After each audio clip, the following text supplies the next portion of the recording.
If you support Barcelona, if you love Lamine, if you love Messi, I don't think anybody can lose. But most of the world is going to be rooting for Spain. Yeah! Absolutely. Yeah, hell yeah! Absolutely. Hell yeah! Most of the world is going to be rooting for Spain. Why would most of the world be rooting for Spain when everybody wants to see Messi No. win another one? I'll tell you now, all of South America is rooting against Argentina. Let's start with that. For sure. Let's start with that. I'll tell you now, all my friends from Colombia, all my friends from Brazil, South America is going to be rooting against Argentina. Whether it's Michael Jordan or Muhammad Ali or Joe Namath, there's a history of guaranteeing victory. So I ask you, does Spain win the World Cup? In English? Yes. From blowing kisses to sticking out his tongue, Lamine Yamal's younger brother has been going viral during the World Cup. Kane, who is thought to be 3 years old, has been spotted in post-match celebrations and has become an unexpected breakout star of Spain's World Cup run, with moments like this after their win against Belgium capturing the attention of millions. He also pops up regularly on Yamal's own socials, and he's reportedly attended every Barcelona game, the club which Yamal plays for, and was even at the 2025 Ballon d'Or ceremony with him. Before his last World Cup match, Yamal spoke about how much he loved his brother. I am proud of my little brother, and I know when he grows up, he will be happy of what I do, and I like that people love him, like I love him, and when he's on camera, I like to see him. His final touch of the game, he had the decisive touch as well. Spain, for the second time in their history, have won the World Cup. Your final score from New York, New Jersey in the 2026 FIFA World Cup Final.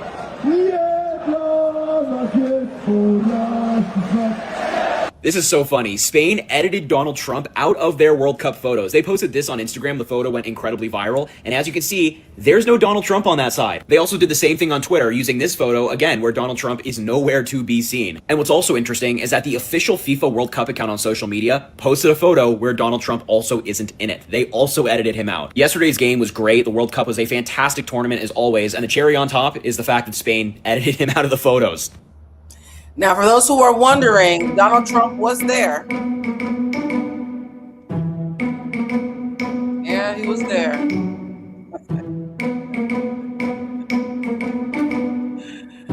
Awkward. Hey guys, welcome to another Mercury in retrograde shadow period edition of Blue Centric Live. Thank you for your patience.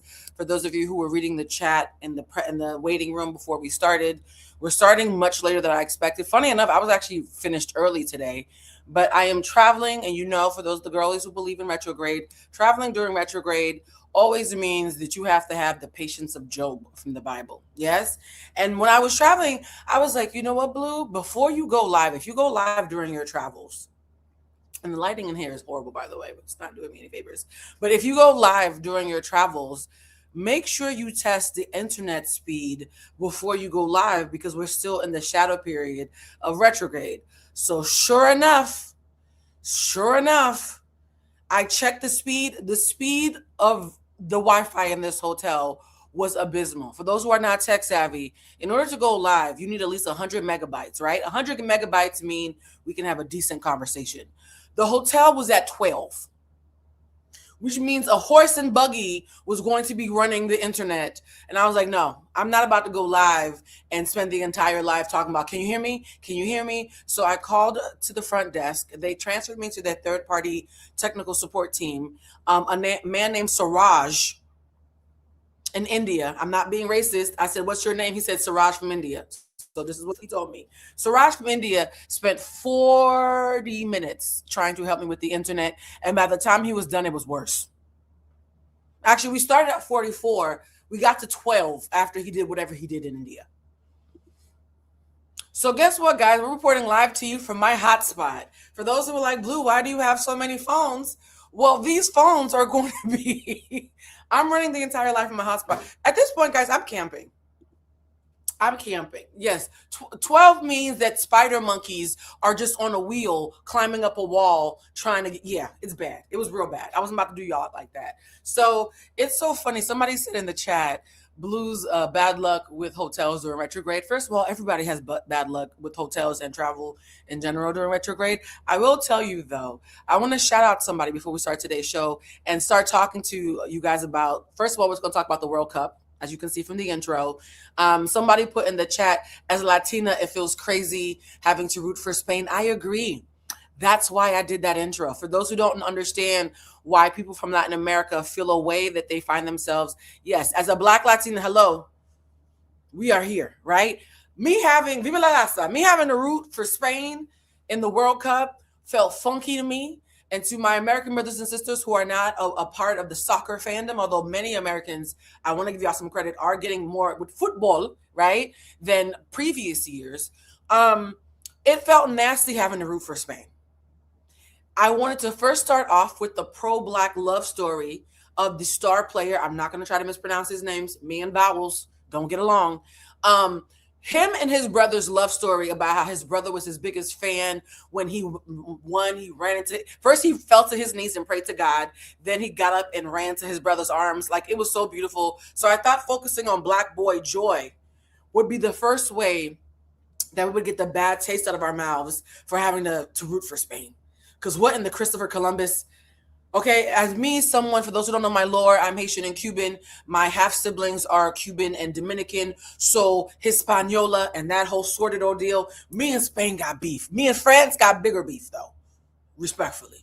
Me and Spain got beef. So having to root for Spain felt funky. So for the 40%, for those who are new, 60% of you who come here are well-informed and just come here to hear about things that you already are well-versed in. 40% of you come in here to hang out and spend some fun with us and learn. So for the 40% who don't know why Black Americans, Black Latin people, Black people in general, people who can read history books, we all felt a way that we had to root for Spain, despite the Columbus of it all. I'm going to do a quick history lesson to kick us off before we get into the mess, because you guys know we believe in edutainment here. And shout out to all the people who are sending silver star. I've never seen that, and gems and such. I love when you guys sell gems because I see the flow state. It's really fun when I'm watching the replays. But shout out to all the new people who are coming and to all the returning people who are family. Before we talk about the Netflix trend that has many of your fair-skinned faves getting yanked, because it didn't occur to me until I made the thumbnail. I was like, wait, not all the girls who are getting in trouble for the Netflix trend all look like cousins. Did y'all notice that? Am I the only one? It did not hit me when I was conceiving of this. I was just like, oh, 3 different people have gotten in trouble for doing the Netflix trend. Let's talk about it. And then when the thumbnail went up, I was like, oh, they all from the same tribe. That's awkward. We're gonna get to that in a second. But first, a quick moment of edutainment about why this World Cup was particularly conflicting for the well-informed Black and brown people amongst us who know that Spain be on some bullshit, but Argentina is worse. If you want the short of it, if you have a low attention span and you want the short of it, Argentina's worse. That's really what it comes down to. It's like, imagine you had to root for either your least favorite oppressive boss or the conglomerate that is taking over the town. They both suck, but one just sucks a lot worse, right? So quick history lesson. Let's get started now because I feel bad for being so late. Although, shout out to Suraj from India. You did a horrible job, but you sounded kind on the phone. I'll give you credit. If you're new here, please like and subscribe. Consider being a member, because if you were following me on Threads, you'll see we're going to be talking about Nicolandria in the members only section. We're also going to be talking about something else that I'm not going to mention. Members, we'll talk about it when we get there, right? But in the members only area, we're going to talk about Nicolandria, and then we're going to do something else that I'm not going to talk about in Gen Pop. And so if you're not a member, this is a great time to do so. If you are a member, get some snacks. We're in for a long night. It's going to be fun, though, I promise. All right, let's continue the history. Dear ancestors, I know you're about to be disgusted with me this weekend for rooting for the OG colonizers, but it needs to be done. Still very present in my mind, what they did to the indigenous people of the Caribbean, the enslavement and the genocide and all of that. Yes, Spain has enslaved people in the Caribbean, right? lots of genocides, lots of bad things. I mean, all I have to do is say Christopher Columbus, right? So many of us, there's many people who were on Instagram praying to their ancestors, this is a necessary evil. Please don't smite me down in my sleep. Yes, I do be taking care of the members. Shout out to the members. I love y'all. I mean, I love the rest of y'all too. I just like the members more because it's a family, right? But I need y'all to understand this video. I saw Filipino people because you think the Caribbean people got problem with Spain? Filipinos have been done dirty. Even Filipinos find themselves having. Do you know how bad Argentina has to be for Filipinos to be ruined for Spain? We'll get to that in a second. Have you seen what Argentina's been up to? Have you? Okay. Before you judge me, just know the Filipinos are rooting for Spain. Yeah. The Filipinos. And Spain did that in the worst way. That's how you know it's bad. But hear me out. 15th century Spain. Boo! Evil! Yeah! Yes, they have an N-word burger in Argentina. We have receipts. By the way, shout out to, this is what I always say to my Dominican brothers and sisters who catch strays.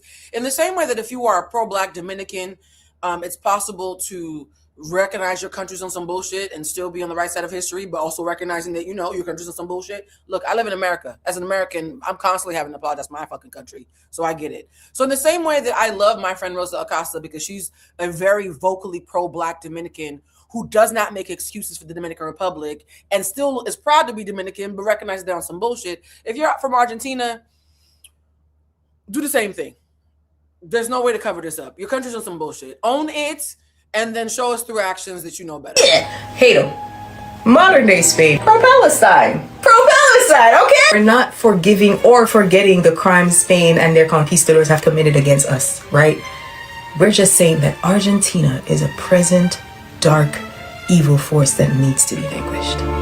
Argentina is evil in the present tense. We're talking about history. Argentina is evil like today, like Tuesday, the 22nd of July. And Spain is the only one who can do it. If I have learned anything from your example, is that we must never ever allow evil to prosper. For those who are saying you hope Nicolandria news is a fake out to be left alone, we'll discuss that members only. I'm not saying shit about Nicolandria and Gen Pop, but yeah, we'll discuss that. Thank you for your understanding. And if you would like to sprinkle some support to Spain, okay, all right, too much. All right. Clearly, they're mad. Now this is Speedy, one of the world's most, if not the most popular active streamer besides Kai Cenat. He was literally invited by FIFA. Okay, the people who do the World Cup called Speedy and said, "Black man, get your ass over here." And still, you would think with that much clout, because there's some people who are racist, but they'll be nice to you if you have clout. I live in LA. I can tell you stories about that shit.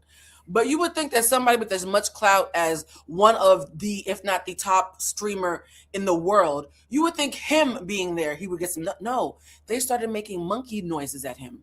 They started throwing food and cans at him. They started calling him the N-word while he was live streaming, y'all. That's how much Argentina has normalized racism in the present tense. Yes, they did him so dirty. It actually made me really scared for his safety. I'm not gonna hold you. Chat, don't worry about that, y'all. Bro, stop going slow!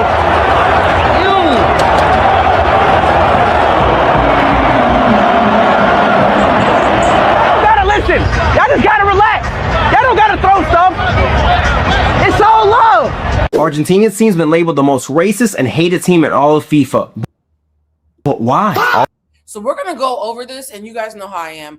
I can say something as a racially unambiguous Black woman, and y'all think I'm just being a mean, bitter Black bitch. But let me find somebody who looks like you who says the same thing, and suddenly it makes sense. So I've intentionally picked people across the Latin diaspora of varying degrees of, because my version of Latin, y'all got a problem realizing that Latinos can be Black and nappy-headed, okay? I know because of propaganda, you think that all Latin people look very Aryan, okay? Blonde hair, I'm clear what y'all think Latinos are supposed to look like. So just know, we're gonna have the entire diaspora, because it's very rare that we're all on the same page. It's very rare, okay? I'm gonna enjoy this moment when I can. Yes, it makes me angry too, my love. It's very rare that Latin America, you know how bad you have to be for Latinos to call you racist? Can we sit with that for a second? Do you know how disgusting you have to be for Latin people as a whole to call you racist? At that point, you are pre-Nazi. So I just need you to understand how bad it was. Like it's the World Cup was almost like a quick education on who our modern day villains are. I'll tell you why. Tell me why. Historically, we know they genocide and ethnic cleansed the entire indigenous population of their own land. Then they mass murdered about 40% of the black Argentinians down to less than 1%. These fuckers are mean. Then for some reason, they invited Nazi war criminals to live there freely.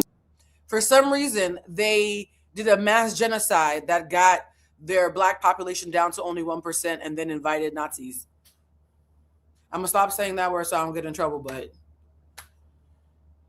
I fear this is not even a complicated story time. While increasing the European population to 97%? But most people will say, that has nothing to do with them, boludo. But it's embedded in them. In 2022's World Cup, Argentinian fans are filmed once again doing racist chants to black French players, claiming they're not French because they're black, calling them Africans. 2 years later, 2024's Copa America, it wasn't the fans this time, now it's the players. So on the team bus, Enzo Fernandez live streamed this. His own Chelsea teammate, Wesley Fofana, a black Frenchman, reposted it and wrote, "Football in 2024, uninhibited racism." FIFA investigated. Chelsea's team opened disciplinary proceedings. Argentina's sports minister said Messi should apologize. And guess what Argentina's president did? He fired the sports minister that said Messi and the team should apologize. That doesn't even make any sense. Messi obviously never apologized. Nobody part of the Argentinian team apologized. The only response that anyone got was the Argentinian president saying nobody can tell the national team what to think. Then in the 2026 Champions League, Argentine player Gianluca Cristiani allegedly called Vinny a monkey 5 consecutive times while covering his mouth with a jersey. The match stopped for 10 minutes. Mbappe confirmed he heard it. There are a couple Benfica players that heard it too.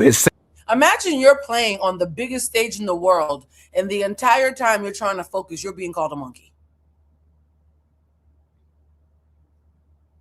Same team. And Cristiani's defense? I didn't say anything racist, boludo. I only said something homophobic. Q seems low, I'm saying. Reminds me of that one Argentinian girl that also got arrested this year for making monkey gestures and noises towards a black guy in Brazil. And she was a lawyer, so this is someone that's educated in Argentina. And just about a week ago at this year's World Cup, Argentina versus Cape Verde at the Miami Stadium, an Argentinian fan was caught on iShowSpeed's live stream making monkey gestures towards him. Mind you, he's a young, successful black kid that was invited from FIFA directly to live stream here, and these people do not give a fuck. You see how we're showing receipts? So this is not a matter of opinion. At this point, this is a matter of fact. We're saying water was wet here. FIFA condemned it and launched an investigation. But trust me, nothing's gonna happen. Then in 2021, Argentina's own president, Alberto Fernandez, said this on camera standing right next to Spain's prime minister. "The Mexicans came from India. The Brazilians came from the jungle. But we Argentinians came from the boats from Europe." The Brazilians came from the jungle. Now, we all know, because I've said this several times, and so has Google, we all know that outside of Africa, Brazil is the blackest place on earth. So, y'all don't find it suspicious that they keep on saying Brazilians came from the jungle? Do we understand? Do we all hear that dog whistle? The blackest place on the planet, literally outside of Africa, Brazil is Wakanda. For the person who's saying, Roxanne Lewis, who's saying, as someone who was an Argentinian fan, I'm shocked, by the way, I was clearly living under a rock. Roxanne, this is why we do this, right? I will tell y'all right now, there is a person, a white man that I was compared to a lot back in the day. This is a very obscure reference. So if you're one of the 12 people who even know who I'm talking about, raise your hand, put a little blue heart. There's a man who had a show called, I think his name was Adam Conover or something like that, because you guys know I'm bad with names when it comes to vowels. But Adam had a show called Adam Ruins Everything. And what Adam would do is he would take things that you thought you knew and then tell you the truth. And you'd be like, shit, that's not what I thought, my bad. And I had a friend back in the day who loved that show. She's like, bitch, you are just Adam with titties. You are Adam. Because there are so many things that we are taught to not question that I question all the time. Shout out to the autism, right? And so just know that if you come on this space and you find out that something that you used to clap for it was on some bullshit. Don't feel bad. It's kind of the premise. The premise of the show is while the powers that be are trying to make us stupid, there is a vocal minority of us who are trying to do the opposite, right? We're the counter culture who are trying to do a counterbalance, because while they're making the world stupider, as a matter of fact, guys, I've said this a million times, research has showed that there's a cognitive decline that happened after millennials. And I don't think it's because the kids are stupider. I think it's because the machines have gotten smarter and are intentionally making the kids stupider, the kids and their parents. Okay, so because we are literally, as a matter of fact and opinion, in a collective cognitive decline, as a matter of design, not happenstance, I do feel like there's some sort of responsibility for those of us who are educated on topics to share, right? Yeah, we are a family here. So for anybody here who was an Argentina fan, please don't feel ashamed. For anybody who's Argentinian and not racist, number one, shout out for being statistical anomaly. Number two, don't feel bad, just do better, right? Whatever you learned today, I'm asking you to share with others who might not know. All right, let's continue. The fact that he was comfortable to say all this should tell you everything you need to know. So when people say they don't like Argentina, when Latinos say we don't claim Argentina, when they say Argentina is European, not Latino, when Argentinians say they're just jealous. It's not about football. Messi's not even the best player from Argentina. It's about your nasty, despicable history and how you choose to keep it alive to this day, being proud of it. And like anything, this isn't all Argentinians. By the way, y'all don't think it's, again, you don't find it suspicious that while Brazil, second blackest place on earth, cannot stand Argentina, Brazil is the big brother too that always protects Haiti, the blackest first free black republic in the Caribbean. You don't see the line here? Pro-black nations. And here's the thing, Brazil as a whole is not always pro-black. Brazil got its own bullshit. But Brazil is also so black that even if the government is anti-black in any kind of way, there's just too many niggas to shut them up. Okay, it's too many of them, yes? So the contrast to Argentina is Brazil. When Haiti lost to Brazil, you couldn't even tell who won because there was so much love. They were hugging each other, right? When Brazil and Haiti were fighting, it was like you playing dominoes against your favorite cousin. The love that Haiti was shown after a loss by Brazil made me emotional because it was a reminder of what it looks like when black people don't let the powers that be convince us to fight amongst ourselves. Conversely, Brazil told Argentina to suck its dick. I don't know how to say that nicer, sorry. Yes? And Argentina, when Argentina lost to Spain, they turned their backs. They wouldn't even watch them as they took their victory lap. They are poor sportsmen and racist. So again, Argentina, I'm going to take some time before we start the actual show. Don't worry, there'll be timestamps for y'all who just came here for the mess. But I'm going to take some time before we start the actual show just to let people know how much you suck. Because it's my show and I can do that. But it is most Argentinians. But what do you guys think? Girl, did you know that Messi's team has quite the reputation for being racist as hell? Just a couple days ago at the World Cup, Speed, one of the most famous streamers on earth, if you've never seen him before, was literally getting berated by Argentina fans and getting told to go cry at the zoo. Wonder what they mean by that. And allegedly they were calling him a Negro. And it's not abnormal for Argentina fans. I'm zooming in on her because she was really going hard. So y'all can see her face. But it's not abnormal for Argentina fans to be doing racist shit, like making monkey noises at black players and doing racist chants. And like, don't listen to me because I know how y'all get. Go look it up yourselves. And it's not just the fans either. Enzo Fernandez, after winning the Copa America 2 years ago with Argentina, went live on the bus. And why were him and his teammates doing a racist chant about the French team and their black players being of African descent but playing for France? They're making fun of them for being black. And before you say I'm reaching, his own black teammate from Chelsea came out and posted that it was uninhibited racism. So this is when you start asking yourself, why does it seem like every other Latin American country has beef with Argentina? Why does it always seem like Argentina is at the center of a racist scandal? If you look at Argentina today. So guys, for those who are asking about the dogs are what we play to cleanse our chakra after heavy topic. Don't worry, I finally found the dogs. So we'll be playing the chakra cleansing dog chime after we do this history lesson. You'd be like, there's not a lot of black people there, especially in comparison to other Latin American countries where there are a lot of Afro-Latinos, right? Well, in the 1800s, Buenos Aires was about a third black. So you can't say that there were never any black people. Y'all know how much a third is? That's a lot of fucking people. That means 1 out of every 3 people in Buenos Aires back in the day was a black person. If you go to Cuba, Cuba's black as hell. People are like, Blue, I didn't know you were Cuban. I thought you were black. I said, baby, you had never been to Cuba. Cuba, they all look like me. Cuba's black as fuck. So what happened to us? Us as in black people, but in Argentina. I'm not from Argentina. Y'all get what I'm saying? So what happened to black people in Argentina? I'm gonna give it to you straight because this is a history class. They sent black men to fight in wars so that they would die. Yep. They sent black men to die in war, literally, the government. Again, look that up. I'm not. By the way, doesn't that sound a lot like what America's trying to do with the draft? It's almost like history just repeats itself until you learn it. There's nothing new under the sun, especially with the Trump administration. So for my American brothers and sisters, please pay attention. Making this up. And then a disease outbreak obviously disproportionately affected poor black neighborhoods, literally wiped out poor black neighborhoods.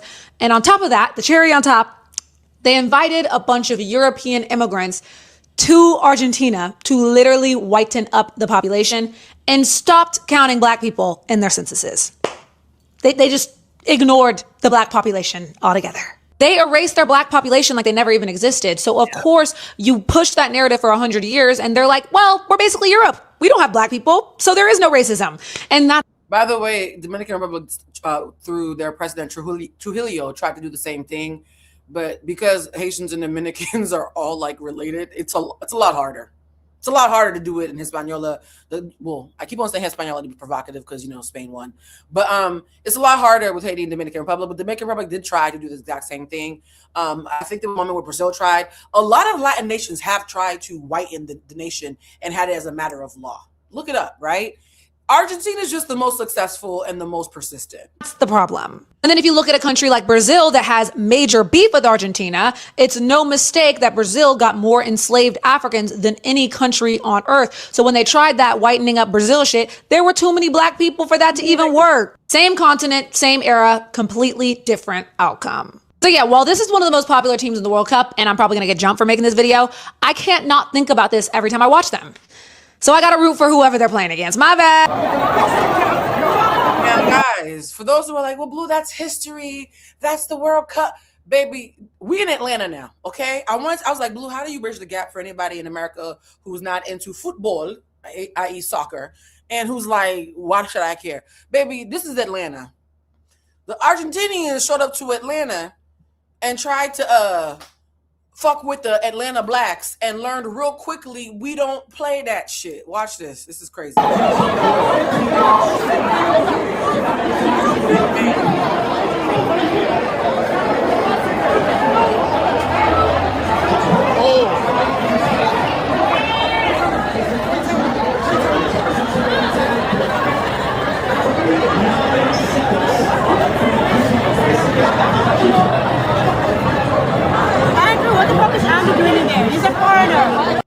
Do you understand? Imagine you're just a black man in Atlanta minding your business, going to brunch, because you're a black man in Atlanta. Of course you're going to brunch. And a man with a thick accent rolls up to you while holding a baby and just starts calling you the N-word. Where they do that at? And then the man holding the baby has the audacity to be shocked that you want to beat his ass. Like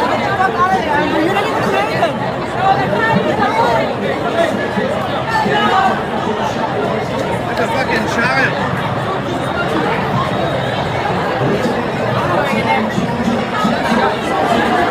Fucking kid. Nima. No, the cake is so happy, bro.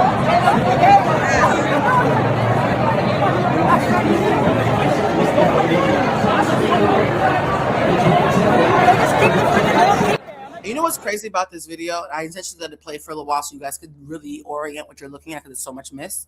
Yeah, he's a foreigner, all that stuff. People who are taping it are a white couple who finds this funny. They think the black man is the one who's wrong because how dare you attack somebody while holding a baby, not how dare you call people. My question is, if you didn't care about the baby when you were being racist, why do you care about the baby when it comes to the consequences? That's a real question, by the way. Y'all know how I feel about virtue signaling. We're about to use that word a lot because y'all been doing it a lot, and I'm going to keep calling it out. But to use something virtuous as a shield from bullshit. That's what virtue signaling means, right? It means you do some bullshit, and then when somebody holds you accountable for the bullshit that you started, you say, but I'm the bigger person. Why can't you be the bigger? Bitch, you weren't the bigger person when you started this mess. Not too much, right? So to virtue signal, well, I'm holding a baby. How dare you react? Baby, you were holding the baby when you said the thing, though. Like, why weren't you thinking about the damn thing? I was like, you were the fucking good luck. I was the fucking good luck. The white folks are laughing. And they did myself good. I know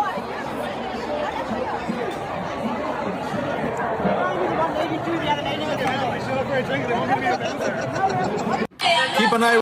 Now, guys, I will say this. Why am I showing this? Here's the thing. I actually thought about, do I want to save up my coins and go to the World Cup the next time it happens? And then I saw a video saying that you had to pay $9,000 for nosebleeds.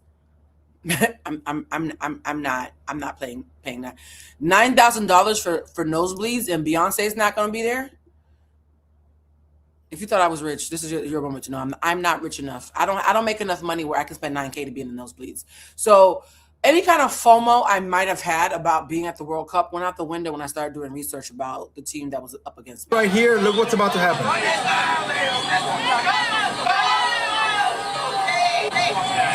Gets pushed. So there's a black man walking around with a Mexico shirt, right? Shout out to my Mexican community. I live in LA, so I feel like to be anti-Mexican while living in LA is audacity, okay? And so there's a black man in a Mexico shirt, and the Argentinians, one of them is from New York, says like, yeah, whatever, starts yelling at him or whatever because he's a black man and he's representing Mexico, right? The guy that's with her forgets that they're not at home and starts saying the N-word on camera. Remember her? Listen, dude over here is having fun, but just listen now. Listen. So the black man is saying, "Fuck yeah, I'm going to choose Mexico over Argentina." Are you crazy? Hell, that's not even difficult. And they lost. Mexico home. What am I looking at to say?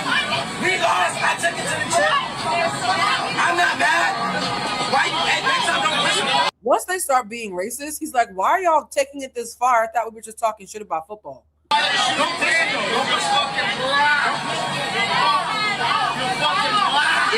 Yo, don't pull a race card. Only a day, right here. New York, baby. Don't pull a race card, New York, baby. Y'all know how I feel when y'all use being a New Yorker as an excuse to be ignorant. As somebody who lived in New York for a larger part of a decade, please stop. I feel bad for New York, especially, Mamdanistan. Please stop using being a New Yorker as an excuse to be a basic bitch. I hate when y'all do that shit. Oh, you heard that? So for those who didn't hear, he started yelling nigga. He started yelling the N-word. And even the New York baby, even she was like, oh, bitch, we were supposed to pretend we were racist on camera. What are you doing? Now she's trying to shut him up from being who she is. I heard that.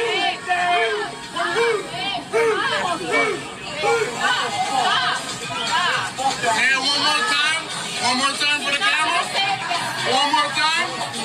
Many are wondering why folks from the global majority, Latinos, people of color, were not rooting for Argentina and don't feel bad that Argentina lost. It's because of stuff like this. I'm not saying that all people from Argentina are like this, but this is a pattern. We saw it at the game, we saw it in the aftermath. Here's another example. Homie over here might be a little obnoxious, but he's having fun. Whether his goal was to irritate them or not, there was no need for this lady to put her hands on him, and this man was waiting for any opportunity to show his anti-blackness. Unnecessary, uncalled for, and absolutely disgusting. Argentina thinks that it's not racist. So this is the final word. I want you guys to, I'm going to end this with a final bit of just history to tie it up for, because I know people come late. So I intentionally chose some history facts at the beginning and now at the end. So if you're late, don't worry. This is me catching you up. And then we're going to end with an account of a black man who went to Argentina. And you could tell the black guy in the video that we're going to show after this one, in his mind, he's trying to convince himself it's not all Argentina. It just so happens to be bad luck that he ran into some racists. I'm going to play that video because black people, I need y'all to stop excusing racism to show people that you're a team player. Please stop. Any team that needs you to excuse racism or downplay racism to be a team player or to be a good sport is not a team you need to be on. But first, one more history lesson. Because Argentina thinks that there's no black people. In Argentina, blacks do not exist. That's a Brazilian. Sexy Red was born in Argentina.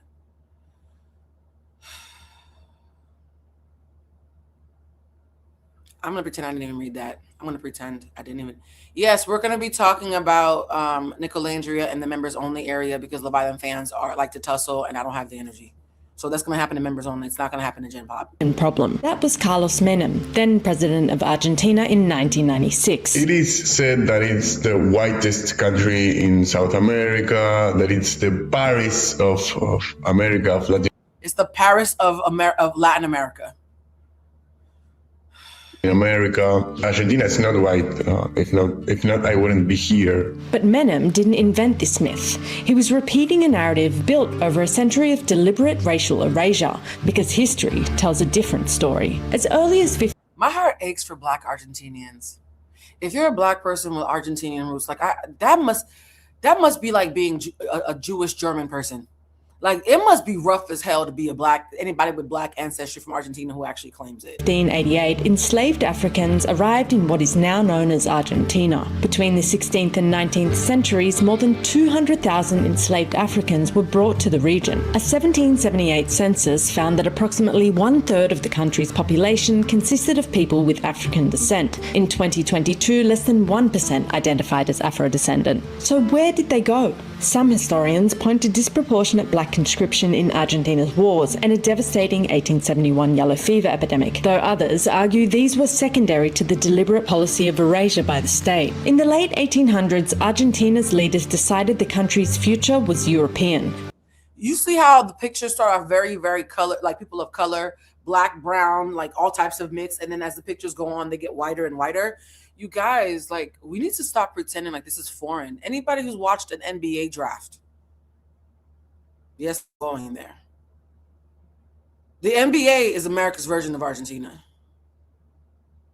Let me know when y'all ready to have that conversation. They called the policy blanqueamiento, whitening, and actively promoted intermarriage and mass immigration to dilute the non-white population. We don't think that one drop of blood makes us Black.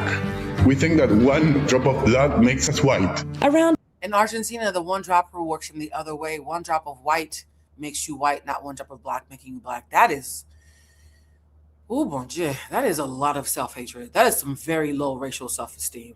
7 million subsidized immigrants, mainly from Spain and Italy, arrived between 1850 and 1950, while Black and Indigenous people were pushed out of the public record. The Argentinian state created a new racial category, trigueño, that means from the color of the wheat, and that made Black people invisible. And from the color of the wheat, which is their version of saying brown paper bag test. Y'all see how history, wherever you go, that's why when I tell people all the time, like, yes, be proud of your country and also recognize that there's some bullshit that is universal. This is one of them. Indigenous people. Erasure on paper was met with violence on the ground. Between 1878 and 1885, at least 14,000 Indigenous people were killed in the so-called conquest of the desert in Patagonia. In July 1924, Argentine police and settlers massacred the Quam and Macoit people who were protesting inhumane living and working conditions on cotton plantations in Napalpi. Between 400 and 500 people were killed, and it took until 2022 for it to be called a crime against humanity. Indigenous people, they ask them, where are they from? And they're from Argentina. They're more Argentinian. In fact, they've been here before Argentina. You see, there's the indigenous people who were there in Argentina before the European settlers are being treated like they're outsiders. Is that not Native Americans here? You guys see how many similarities there are? It's actually kind of insane. I think one of the reasons why Diaspora Wars feels intellectually stunted to me is because as the more you study history, the harder it is to act like national lines separate us and that our shared humanity means nothing, right? There are so many things that are very specific to different countries, but there are so many evils that are universal. And I think this is illustrating that. So again, if you are someone who is Black, brown, an ally, someone who thinks that you are proudly on the right side of history and you felt a way about having to root for Spain, I think this is kind of my way of saying, baby, it really was the lesser of two evils. I get it. Even Argentina's most famous export carries this history of erasure. We don't know that tango comes from Milonga, that came from Africans. Tango, the roots of tango, which is what Argentina is very proud of, is rooted in Africans.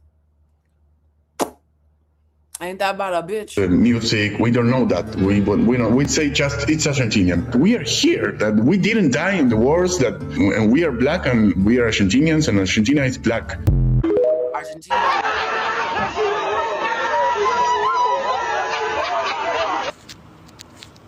What did I tell you?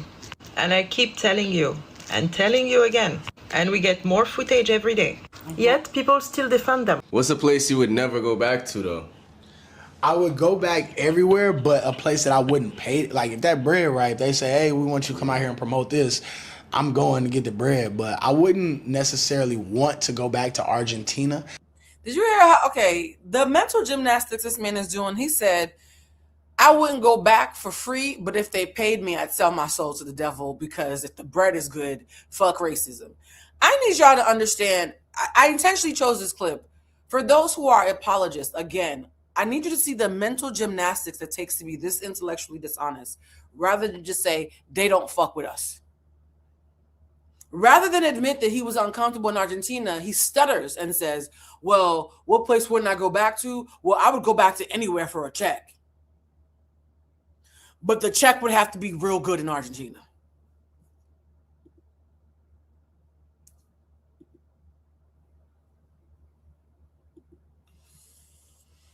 Unless it was somewhere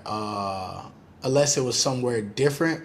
But I didn't find Argentina super fun. I did, and I was there for a long time too. I was there for like a month and a half. So I wouldn't necessarily go back there. Was the people cool or like? The people was cool, man. But I mean, I did have a racist experience. Somebody called me the N-word there. For what? Man, because we wouldn't watch, bro, it sounds stupid, but we wouldn't watch a football game with them. Like, we was leaving the stadium, the soccer stadium. We was leaving the football stadium, and we were walking around, and they was like, oh, what's up? Like a group of 30 people on one little bitty ass TV watching. And they was like, come over here and watch with us. Come over here and watch. And we was like, nah, we about to slide somewhere else. Shout out to my boy Wes. We about to slide somewhere else. And then they was like, all right then. Like, they was on some shit like, all right, fuck y'all then. And we was like, all right, whatever, man. We not finna, y'all 30 deep. Y'all beat our ass for real. You know what I'm saying? So we just kept walking. And then they were just saying every slur that came out. Like, they was like, bitch, bitch.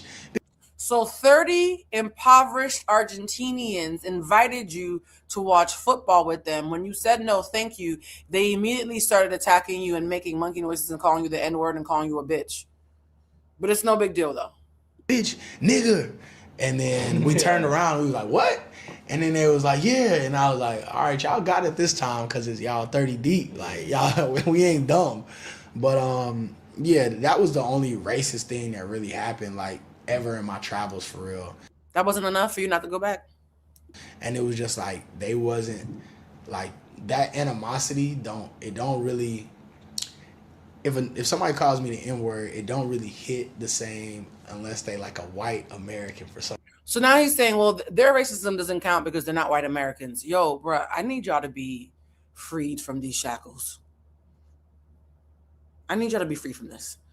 For some reason. Like, you niggas is, no disrespect, you niggas is poor. Like, y'all more of a nigga than we are, dog. Like, y'all watching a big back TV and with 30 people plus. But I've met, I say that, but I've met so many, I still have so many Argentinian friends who I met along the way from there that show love. And they like, bro, I hate that happened, blah, blah, blah. You know that ain't us. And I'm like, man, it's some of y'all, just not all of y'all. You see what it looks like when someone makes apologies for things that are blatant and unsafe. In a world in the wake of what happened to Nolan and what's happened to many others, I fear for Black people who take that stance, who think that they're different or above it, and then find out the hard way that we all niggas to the wrong people, right? So that was my quick history lesson on Argentina. I'm going to take this down real quick and play the chakra cleansing dogs. Now we're going to pivot. We're at the timestamp of 44:24. We're pivoting to our main topic, which is Netflix, and how that trend that we all thought was fun has taken a turn for some of our sisters.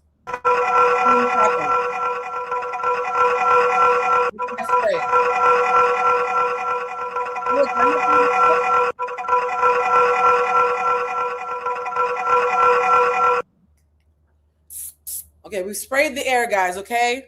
We've cleaned. Oh, it smells good. Jesus, that smells good. We've cleaned the air from all that bullshit that we just saw. And now we're going to pivot to, has everybody here, I just want to make sure we're all on the same page. Has everybody here seen the Netflix like joke documentary where you sit down and pretend that you're getting mic'd up to be in a Netflix doc, right? If you haven't seen it, you're going to see plenty of examples right now. So many people have done this. And I remember a couple weeks ago, actually. Damn, time is flying by. A couple weeks ago, I was doing a podcast with someone from Trevor Noah's old talk show. And the podcast, when it comes out, I'll let you guys know. And she and I are doing the podcast. And when I do the clip for it, I was like, oh, I need a sound effect.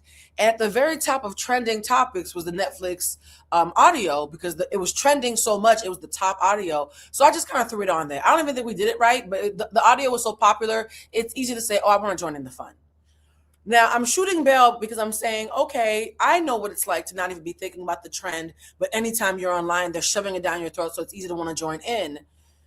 Some of our faves and some of our not so faves have tried to join in, and they've had messy results. The first person that I saw having messy results from joining on this whole trend. Oh, you came right on time. Yes, you did. 4424 for those who are doing timestamps in the chat. I'm going to keep repeating that so I remember to do it myself. 4424 is when we started. We're going to start with Tia of Tia and Tamara fame. She did the Netflix trend and they started whopping her. Now, here's the thing, guys. Tia has always been seen as the darling of the Black community, while Tamara was the darling of the conservative MAGA community because she's married to a white man who works for Fox News. But however, y'all turned on Tia. Maybe I'm late to this party because I don't know every fucking thing. I know sometimes you think I act like I do. I think I do, but I don't know everything. I was stunned that y'all turned on her for joining the doc. So let's see why the girls are in a tizzy. Because again, the girls look like the tussle, honey. But the girls are mad at Tia because apparently her shading her sister, and her shading her sister is up for debate. But they think she shaded her sister and they're mad at her about it. I've been seeing a lot of people do that trend where you sit down and you pretend you're on that Netflix documentary, surviving, blah, blah, blah. Now, I'm about to be brutally honest. I haven't seen anyone's post that had me actually wanting to see their Netflix documentary. Only one single person has done a video for this trend. And I was like, you know what? I would actually press play on that shit so fucking fast. This right here. Do you see that? And the caption says, me when Netflix makes a documentary about having the same face, but completely different lives. I thought we all knew they were completely different. I thought that was part of the joke. I'm a little confused.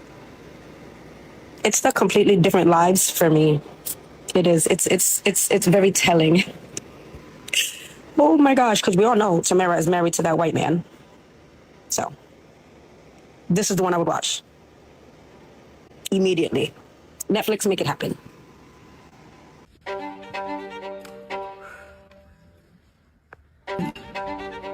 Can you hear me? Are you ready?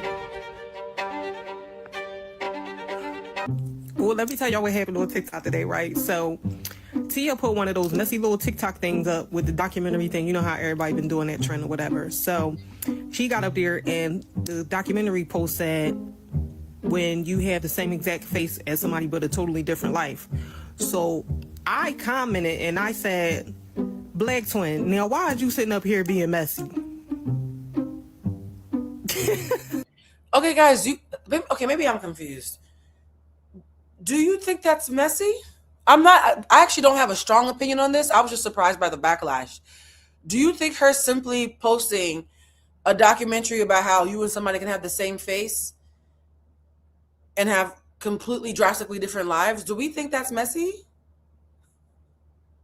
Somebody said, I don't like being called Gem Pop Blue. I'm trying to work you into my budget, my girl. I'm coming, Blue Crew. I'm a distant cousin. I appreciate it, sis, but the other people outside with you are a little mean. Just know, I'm not safe outside, so I have to call it something different. Yo, that shit had probably like 5,000 and something likes by the time I saw it, right? Why she deleted my comment? Because she knew you were going to create a fire. So I'm commenting as a twin on the Tia and Tamara debacle that's been going around. For those of you guys who don't know, but everybody's online, so I'm sure you've seen it, but Tia posted a little video doing the Netflix trend. So you guys, this is from a twin, right? And you know that sometimes when I'm watching these, and somebody said the sound was too loud on the video, so I did turn it down. Let me know if that works for you guys. I don't hear the same thing you do, so I appreciate the feedback. You guys, is the sound better? I lowered it a lot. We're good? Because you guys used to complain the sound was too low, and I got so many complaints last year for the sound being too low. I always turn it all the way up, but if the sound is now too loud, let me know. I'm trying, child, okay? I just work here. But I haven't watched this video yet, but this is a video of a twin. So I thought, you know what? We're going to watch this together. A twin has an opinion about twins. Who better? Let's see what she has to say about this. Maybe she'll teach us something. Where she says, like, when they do a documentary series on having the same face but living very different lives. And obviously the context behind both of them is the fact that a lot of people have been supporting Tia in the Black community over Tamara for years because of the fact that Tamara married a white man who they claim was MAGA and Trump supporter and worked on Fox News and all these things that I actually don't know that much about. Tia and Tamara have always been one of those twins that was like staple household name, especially in the Black community. Like they both were all on the same networks, the same things growing up, the same movies. They worked together actually for such a long time. It was only recently, like in the 2010s, that they started going their own way. So for people to kind of claim to claim Tia over Tamara has been always kind of weird to me, and say that Tamara's more white or whatever, because like they kind of were always in the same stuff. It's just who they married obviously was different. And certain things. Who they married is drastically different. One of them married a Black man.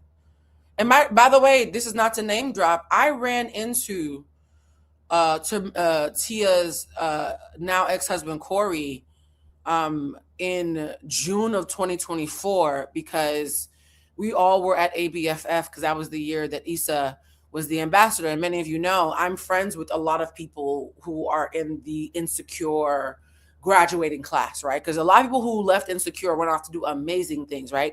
Amy Aneobi is an amazing director. She directed, I think, the last 2 seasons of Survival of the Thickest. Mike Goyo, you guys know Mike. I love Mike. He's now famous for all his Love Island producer videos. He's one of my closest friends. He was a writer in the showroom. He went off to do Ginny in Georgia. He's now doing his own shows. Sarita Singleton, who was in that writer's room, she is the one who wrote that movie with Kiki and SZA. Just one of those days that did great at the box office. We were all so proud of her. Jean-Elie, we've seen him on the members only chats. He's popped up. Monique's husband, Richard, plays Molly's brother. Like that whole ecosystem of Issa's people, and this is going to come up later when we talk about Amanda Seales. It's going to come up later. But that whole ecosystem of the people who work with Issa Rae and who came from the school of Insecure have now gone off to do amazing things. And so we all, when we found out that Issa was going to be the ambassador for the American Black Film Festival back in June 2024, we all kind of went there to be supportive and to hang out. It was an amazing time, by the way. Corey was there, and this was like 5 minutes after it had really broke that him and Tia broke up.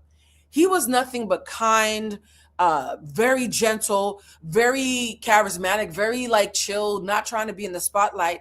And however, and we have mutual friends who said nothing but kind things about him. Some of my favorite people. Oh, I love that you love the show. Shout out to Amy Aneobi. But people have said nothing but kind things about him. And however, you could be a lovely person and still be a horrible husband. So just because I think he's a lovely, like just decent human being in the social circles doesn't mean I purport to know who he is as a husband. However, Tia was married to a Black man for about 20 years, right? They were together for decades. Conversely, while you're in a Black on Black love relationship, right? Because y'all love to talk about Black on Black violence, but you don't talk about Black on Black love. Your sister is dating a white man crying about being biracial, even though you both look exactly the same. And so she's not realizing that some of her biracial issues are not, because can we be honest, Tia and Tamara just look light-skinned. They're not even all that racially ambiguous. They're the kind of light-skinned that if they tell you they're biracial, you'll believe them. And if they tell you you're Black, you'll also believe them. So it's not like they were walking around, oh, I wonder what you are, I got a squint. Nobody's curious about if they're Black or not, right? So as two fair-skinned Black-presenting biracial girls, while one is investing in being pro-Black in the optics and in her real life, the other one is dating a white man, crying on TV about being called the white man's whore. And the white man she's dating is not even an ally. He works for Fox News. So this is not me throwing Tia bail because again, siblings say shady shit. So you finding a video of someone saying something shady to their sibling is not going to make me gasp. It's just that I don't understand why her acknowledging that they live drastically different lives is offensive and messy. And this is me not feigning confusion. I really don't understand why it was that wording that pissed everybody off. There's so many other things Tia has done where y'all have been mad at her, and I'm like, I can see why that's messy. This though, you know what I'm thinking, guys? I'm thinking maybe it wasn't this. It was those of you who were already sick of her, because during the divorce, y'all were like, Tia is a hoe who left her husband. How dare you leave this good black man? Because Corey is a good black man, but how dare you leave this good black? Y'all got sick of her for getting a divorce. So maybe some of the people who were already tired of her, this was the straw that broke the camel's back. But the straw on its own doesn't feel heavy. But I'll let this lady cook. I want to listen with an open mind. About their personalities, I guess. But to be honest, they both kind of were quirky to me. They both always gave girl next door. Tia a little bit more outspoken, but nothing about her specifically except for who she married gave that she was a blacker twin in general with them. Anyway, all that aside, the saddest part about seeing this whole twin debate between them, or this like thing that Tia is kind of starting or propagating, is these are twins. And I don't think if you're not a twin, you don't understand, like, being a twin is the same DNA, the closest person to you on the earth, like person who shares the same genetics as you, looks the same as you, probably thinks and feels very similar to you, if not exactly. Obviously, nature and nurture plays a huge role, but because of how similar twins are, the bond usually is very, very strong. The fact that even the kids are usually half siblings is a very close bond. If I met somebody who treated their twin a certain type of way, as someone who's a twin, I would be scared to be friends with that person, no shit, no tea. Because if you can treat your twin identical blood, DNA, similar, whatever, like that, then how you gonna treat me, boo? And even if you feel like, okay, as a friend that I am closer to you, maybe like you feel like I have similar ideologies to you, that's still very concerning to see someone treat another human being that's their blood. Somebody said, yes, Blue. They didn't like her since the divorce. Some didn't like her before, but she posted campy, super happy content pretty much. It's odd to me. Look, I'm gonna let you guys are allowed to have your feelings. I'm just trying to understand more so than disagreeing. I just don't get it, to be honest. Their own twin, their own sister, like that. Things that pop up a lot as being a twin is that people try and put you against one another. Some people are just, jealous of like the twin bond, like, oh, like you have someone that's that close to you. I'm not that close to my siblings, or I don't have siblings, or I don't have a friend that's that close. And so some people will try and put you and your sister against each other. But for me, especially me and my sister, we have always seen that when we try and put somebody in between us, or we let someone get in between us, like it ultimately ends up biting the person who did it in the butt, because it's like, now you see that the person who didn't like your twin most likely doesn't like you either. Because if someone's going to try and ruin your sibling bond like that, they probably don't like you. If someone really cares about you, they'd want you to prioritize and maximize your relationship with your sibling. So that was when we were younger, mind you, like elementary school. Since we've grown up, we don't ever let anybody get in between us, even if it is family members. Like, I understand when she's saying that the twin bond is really sacred, and so anyone who tries to intentionally break it up with their twin, that's a red flag. I could see that. And though, however, what part does impact have on that? If you have a twin who is laid up making life with someone who is MAGA, and not just MAGA quietly or privately, but somebody who is a spokesperson for MAGA on the biggest MAGA network in the world.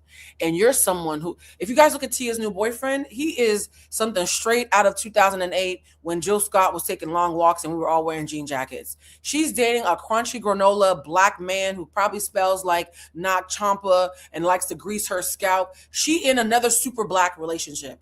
The kind of woman who is in a super black relationship, who only loves black men, who is the only person that BET wishes happy birthday to every year, and the other sister doesn't even get a shout out. Someone who's that super black, if they had some complicated feelings about their sister who is in the belly of the beast, is being a twin enough not to show that though?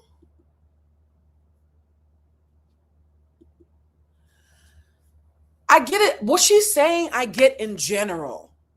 But to be married, not even dating, to be married to and procreating with a MAGA pundit in 2026, while I am pro-black and very much for my people, I can see why. Okay, I'm gonna keep listening. I really want to keep an open mind, so I'm gonna keep listening. We talk it out because we understand that at the end of the day, like, that's the closest person on this earth to me. So why would I let people over what? Likes, over clout, over even romantically, like, even letting our romantic partners get in the way of our bond is something that we would never let happen, because that's crazy. Like, you just met that person, relatively speaking. So it is really sad to see, though, what's going on with Tia and Tamara.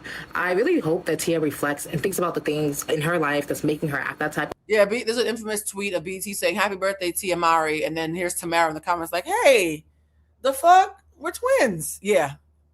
It's been a running joke for years. And honestly, if you've seen Tamara on The View, not The View, what's The View leftovers? The Talk? Is it The Talk? The People? What's that show called? When the 4 girls were pretending to be The View. The Real. There we go. The Real. I know it was the something. On The Real, them girls could not be any more different. Way she's been doing this since the TV show, and I know that because I rewatched all the shows episodes recently, and I was very gagged to see, like, she was actually worse back then. She's more subtle with it now, but like, it's crazy to see like your own blood, heart, and soul getting in the way of a bond that, you know, should not be broken. But isn't being a MAGA getting in the way of the bond? I'm sorry, y'all. I'm trying y'all don't understand. Family is so important for me. I'm in Boston fucking doing the show with a hotspot on my phone because family means so much to me. I drop everything once a month to come see my family and check on them, right? I understand caring about family. I get it. Everything I do is for my family. And okay, what does white lady gotta say? Let's see what she gotta say. People are saying Tia is a narcissist and that she hates her sister Tamara and that Tamara should just block her. Are people losing their ever-loving minds? If you know anything— Wait, not the white lady coming to the defense of the pro-black one. Okay, we're in the upside down. Now hold on, not the black lady spent all this time acting like being MAGA is not a big deal, and that's the white lady. Y'all, every up is down, down is up.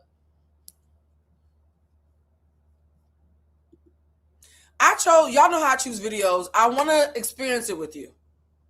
I chose a twin because I wanted to hear from a twin. I chose the white lady because she had good graphics and she seemed like she was well researched, but didn't listen to her. I even have a clip of Tia speaking for herself, but I didn't expect for the black lady to be anti-Tia and for the white lady to be caping. This is why I don't say I'm rooting for everybody black. I'm rooting for everybody pro-black, because some of the people who are rooting for us don't even look like us, child. It's a weird time to be alive. About me, you know that I've been obsessed with Tia and Tamara. I watch Sister Style Network show, The Game, The Real, all of it. And I've worked with them twice. And here— Oh, you were staying from the inside. Okay, well, bitch, give us some tea. Let's see what happens. That's what everyone is missing. First of all, this all started because Tia jumped on the Netflix trend where you're sitting down for the documentary and she wrote, "Same face, completely different lives." And then people lost it in the comments. So much so that Tia had to write, "Guys, it's just a trend." At the same time, Tamara says she found out that Tia got a reality show just like everyone else online. And everyone thought it was some sort of plot against Tamara. But then Tia responded and was like, "This is just normal sibling stuff." And listen, this has always been their dynamic. Like, we saw them have friction when Tia told Tamara that she booked a movie, The Mistletones, and asked Tia if she was jealous. Then when Tamara wanted her best friend to be her maid of honor all along—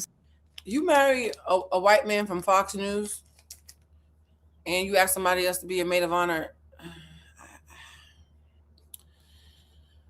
I know Hollywood is different than real life, but I think this is bigger than the Netflix spoof. I think shit's been weird. Side, Tia was jealous. We saw them go to therapy because they had communication issues. And Tamara even said their relationship got strained as soon as they stopped being roommates. And when Tia was a new mom, Tamara would leave her to go be with Adam and his family. They had different priorities. Here's the other big difference between these two, which I think has created even more friction. Tamara marries Adam. They have a vineyard. Tamara can work or not work. Wait, they have a vineyard? So Adam's a rich white. Oh. Tamara, you married a rich white Republican from Fox News. Oh, so he has power to be a part of the bullshit. He's not even a bystander. Like, he's like into the thick of it. He's in the thick of it. Not Uncle Alert. Y'all are hilarious. Okay, this white lady's making me look at Tamara more crazy than Tia. I'm sorry, y'all. I'm eating my vitamins. Don't judge me. But I was trying to keep an open mind. But the more y'all talk, the more I'm on Tia's side. Tia, on the other hand, marries another actor, Corey. She gets pregnant. She has 2 kids. Corey, I don't think is that nice to her. I think he's rude to her. just me personally from what I've seen on TV. So then Tia gets a divorce, and I remember Tia saying to Tamara, we don't all have the luxury of not working. In other words, her sister gets to cruise on by and be a mom while being provided for by her husband, and Tia is now a single mom supporting 2 kids with an ex who may or may not be providing support. Do I think Tia is a narcissist? Absolutely not. I think they lived half of their lives together, and when they separated, they became different people. I think it's hard for Tia to watch Tamara have an easier life than her, and I think she wishes she could call her sister and vent, but Okay, I don't fuck with Adam, but them kids are beautiful. Those are beautiful kids, though. she can't relate to her sister, and I think that adds another element of difficulty. I also think Tia prioritized their relationship, whereas Tamara is prioritizing her marriage. So here, imagine if, who's that pretty lady who's old, in her 40s but looks young? Tamika from Black Lives Matter. What's her name? She's very cute. What's her name? Tamika Mowry? Yes. Imagine if Tamika Mowry and Candace Owens were cousins. I'm being extreme on purpose. If Tamika Mowry and Candace Owens were cousins, would we be shocked if they weren't close, given how, thank you. Would we be shocked if the white lady actually came with some sense? I'm going to give her credit. Y'all know I'm going to follow the truth wherever I find it, okay? The blonde lady ate with that. But if Tamika Mowry and Candace Owens were cousins, I would not be shocked or think Tamika Mowry was a Judas for not fucking with her heavy and throwing shade sometimes. Wait, Tamara calls her daughter the dark one. That baby look like creamy light coffee. Okay, you know what? Let me stop. I'm about to get mad. here's my question. When you get married, who becomes your first person? Is it your spouse or your sibling? Let me know what you think in the comments. You talk about your sister. Okay, so we're gonna end with Tia talking for herself, because maybe I still don't get it. I let everybody argue their very long-winded points. I still don't get why y'all mad at Tia. Somebody said, "Oh, this is a good case study of being twins grow." Oh, that's Mitson. Hey, Mitson. And this is a good case study of twins growing up in the spotlight. We only have a few examples of what that does to their relationship long term, and don't know all of the things they face. True. All right, let's hear Tia talk about this in her own words. On the show. Yeah, she's just not as accessible, but I literally just talked to her yesterday. Okay. She is a mother. Her children need her. She is also a wife. Her husband needs her. She's in a different place in her life. She wants to do her thing, and I'm doing my thing. It's the same thing even with my brother. You know, we were doing movies together, 17 again. I think the reason why people tend to go there is because our careers started together. Just like any sibling, like everybody goes off to do their own thing, and you want them to. You want them to be individuals and to fly solo. So there's nothing, you know, harmful in any of that. Y'all, on this docket, I'm sorry. I think y'all need to cut our girl Tia some slack. Y'all know that being a black woman is not enough for me to cape for some bullshit. Again, we follow the truth here wherever we find it. I think Tia's innocent. I think Tia was trying to have a fun moment, saw that y'all wanted to get mad, because again, the girls like to tussle these days, and said, "Oh, it's not that fucking serious," and stepped out. She probably regrets even posting that fucking video, unless she was looking for the engagement. But still, on the case of Tia, I think we're going too far. All right, next case on the Netflix trend going wrong docket is none other than Amanda Seales. Let's do this.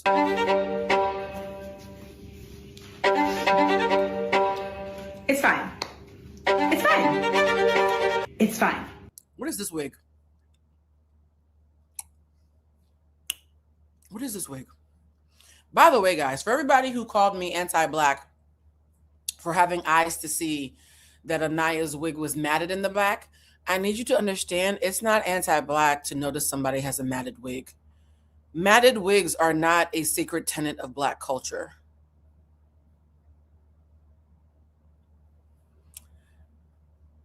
That feels like a backhanded something that y'all think that ignoring a matted wig means you're pro-black, and noticing a wig is matted means you're anti-black. What do y'all really think anti-black means? What sacred facet of anti-blackness is matted hair? It's very bizarre. And funny enough, while y'all were calling people anti-black for noticing that somebody's wig was revolting, nobody said anything about the Still I Rise jokes that they were constantly making at KC. Again, very weird. I don't think y'all know what some of these words mean, the way that you use them. But Amanda put on this unit because she was mocking the fact that Tiffany Dubois, her character that she plays from Insecure, was not going to be on the Insecure tour.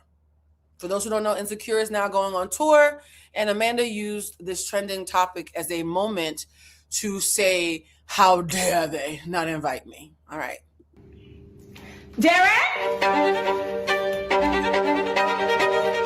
Okay, so I don't know if you guys know, but Issa Rae and Insecure is doing a 10-year reunion tour of the show.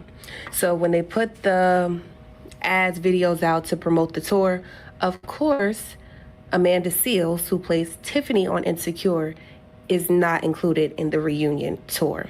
So yesterday she made a video. You know, they've been doing the Netflix documentary trend. So it's like Tiffany Dubois' Netflix doc about not being on the Insecure tour. Now, I don't know if you guys remember, but some months ago, or maybe even last year, Amanda Seales went on Shannon Sharp's podcast, and she basically was like, I'm done. Child, she went on Shannon. It wasn't a couple of weeks or months ago. It was April 24th, 2024. You know how I know? Because the fucking show came out on my birthday. And they ruined my birthday party because everybody wanted to watch that shit instead of helping me blow out the cake. It wasn't a couple of months ago. It was April 24th, 2024. Protecting Issa, this is my story. She doesn't like me. It was a difficult work relationship. She tried to mend it. It just didn't work out. They do not speak anymore. So I was just confused because I went to the post, and of course she's in the comments, you know, responding to people saying she doesn't know why she was left off of the reunion tour. She doesn't know why. Can those of you, fucked up my birthday, but can those of you who are Amanda fans explain to me how Amanda doesn't understand why she wouldn't be invited to be at a function of people that she was talking shit about? Why is she always confused when she's not invited in spaces where things have been hostile and therefore not full of camaraderie? If the whole premise of the tour is camaraderie and we are not comrades, why would you be invited?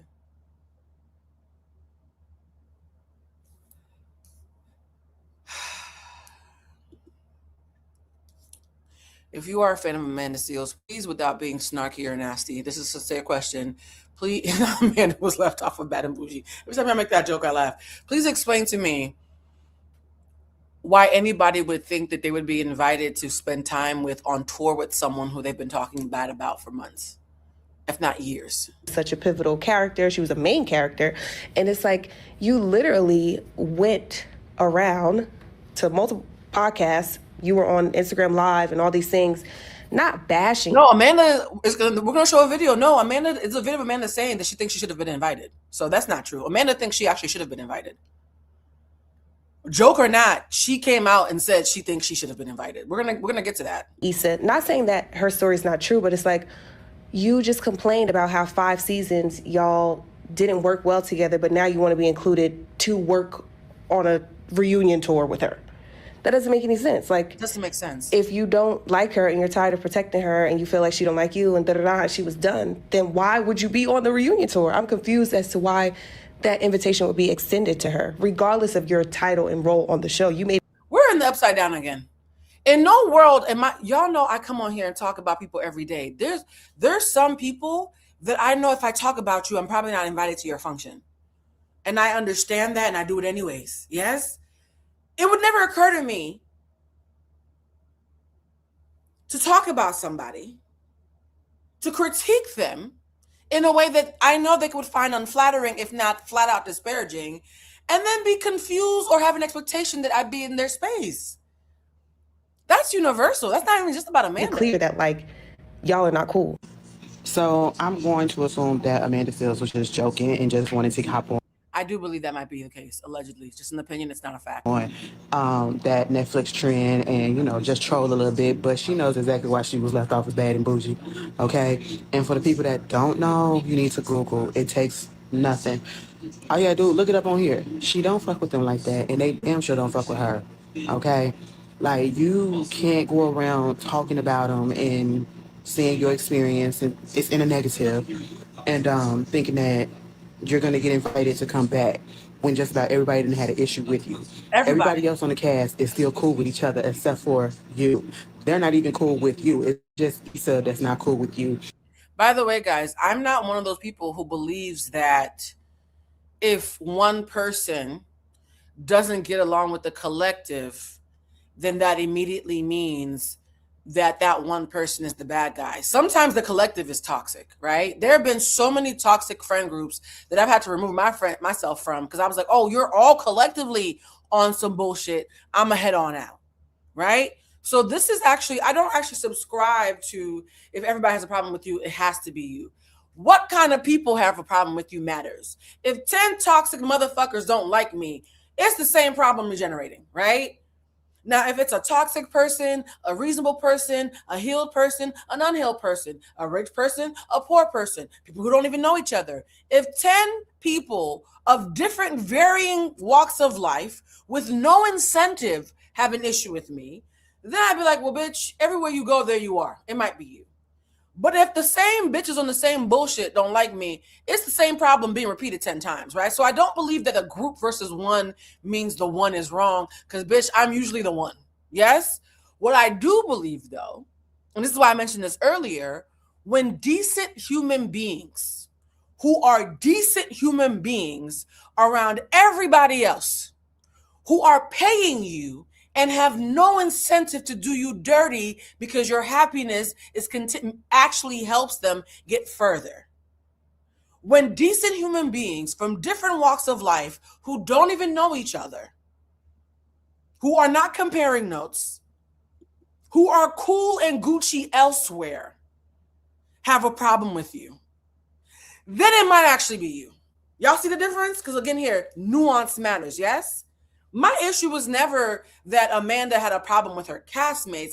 My issue was Amanda had a problem with just about everybody. Some of these niggas don't even know each other.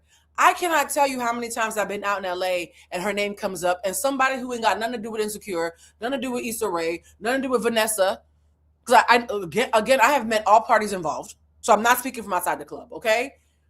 I've met folks who were gaffers, makeup artists, random girls who worked in craft services.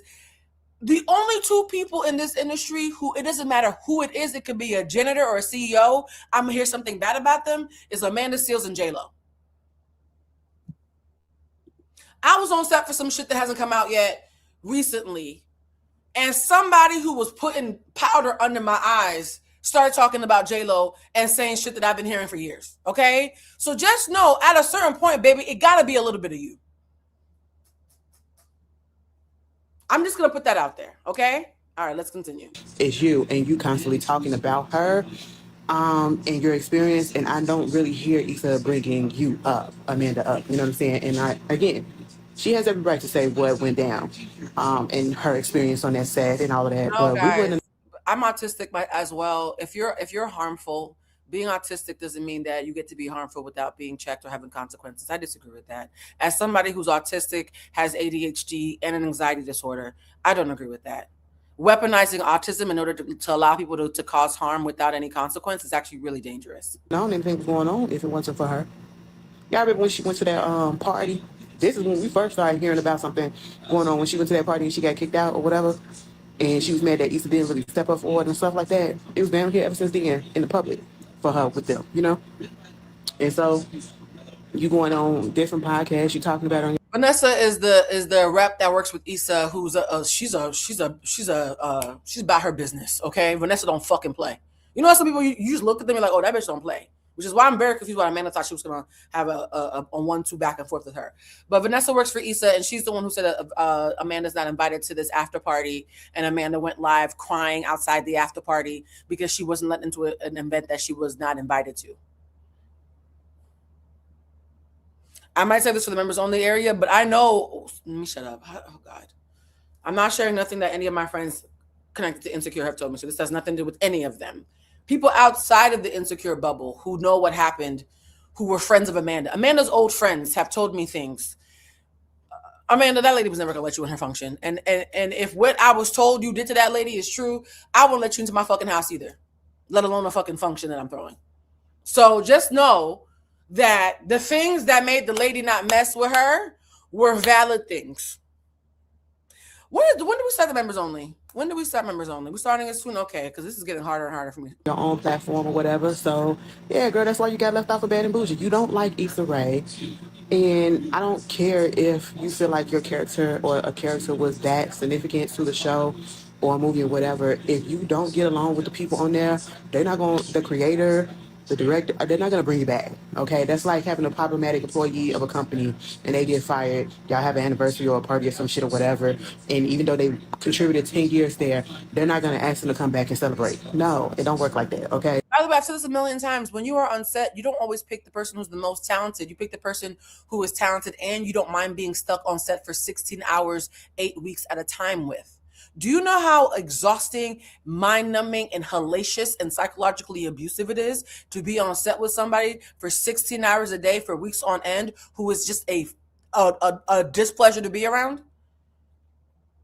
When you see somebody who you think is moderately talented get very far, and you see somebody who is super talented not get very far, sometimes it's because people don't enjoy being around them on set. And it's valid. You know what's killing me right now? There are people who can't even sit in the lunchroom for 30 minutes with a coworker who was rude to them one time, who are acting confused why people don't want to be on tour with somebody who has been nasty for years.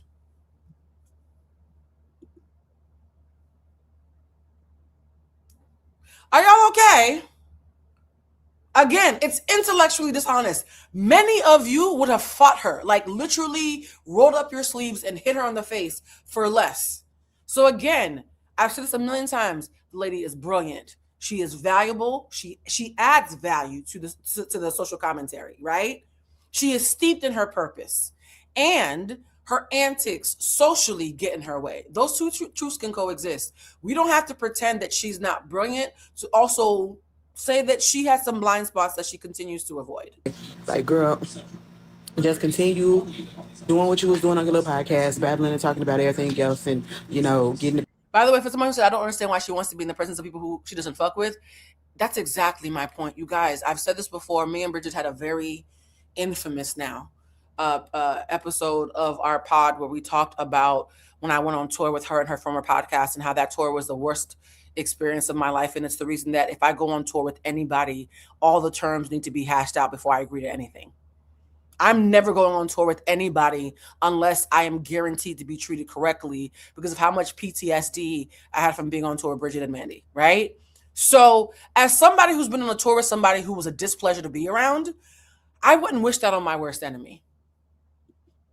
It's insane that any of you think that Issa, who's in charge, needs to put herself through that. I think it's absolutely insane. I'm not even going to pretend the other side makes sense. People riled up for whatever reason. She is so exhausting. And the thing of it is, I understood where she was coming from because I do like Issa Rae, but I'm not the type of person that's going to invalidate somebody's experience. You know what I'm saying? Regardless of who I like. I listen to everybody, and I feel like everybody has a right to say what they, you know, went through, what they feel and all that stuff because I wasn't there. So who am I to tell them that, no, you're wrong?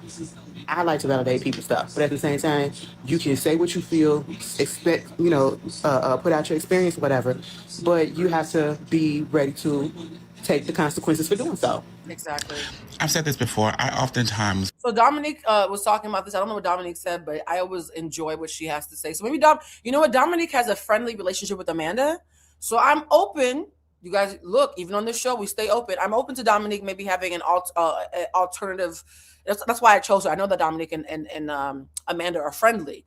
So if Dominique has an alternative perspective that I haven't thought about, I'm open to it. But as of right now, this shit is not even a Scooby-Doo mystery to me.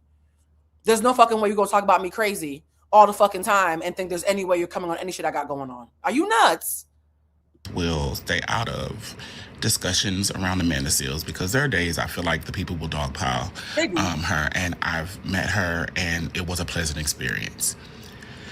That being said, this is at the intersection of Amanda, but a word that I feel like people just don't want to dive into enough. Okay. Just like when a Republican comes out and says something and they lose their job and everyone's like, free speech isn't free. There's a community of folks who pride themselves on saying the thing. Mm-hmm. And I think you should pride yourself on that. Me, Amanda, Dominique, we're all part of that tribe. Y'all see the girls coming from my neck every third Sunday when they bored in the slow news week, and I don't give a good fuck, right? I understand that there's no way in hell I can do the work that I do and be a fragile daffodil, right? I have to be somebody who is willing to say things that I mean, understanding the consequences of me saying those things, because speech might be free, but consequences are not, right? We have freedom of speech, not freedom of consequences. One more time for the apologists in the back feigning confusion. We have freedom of speech, not freedom of consequences.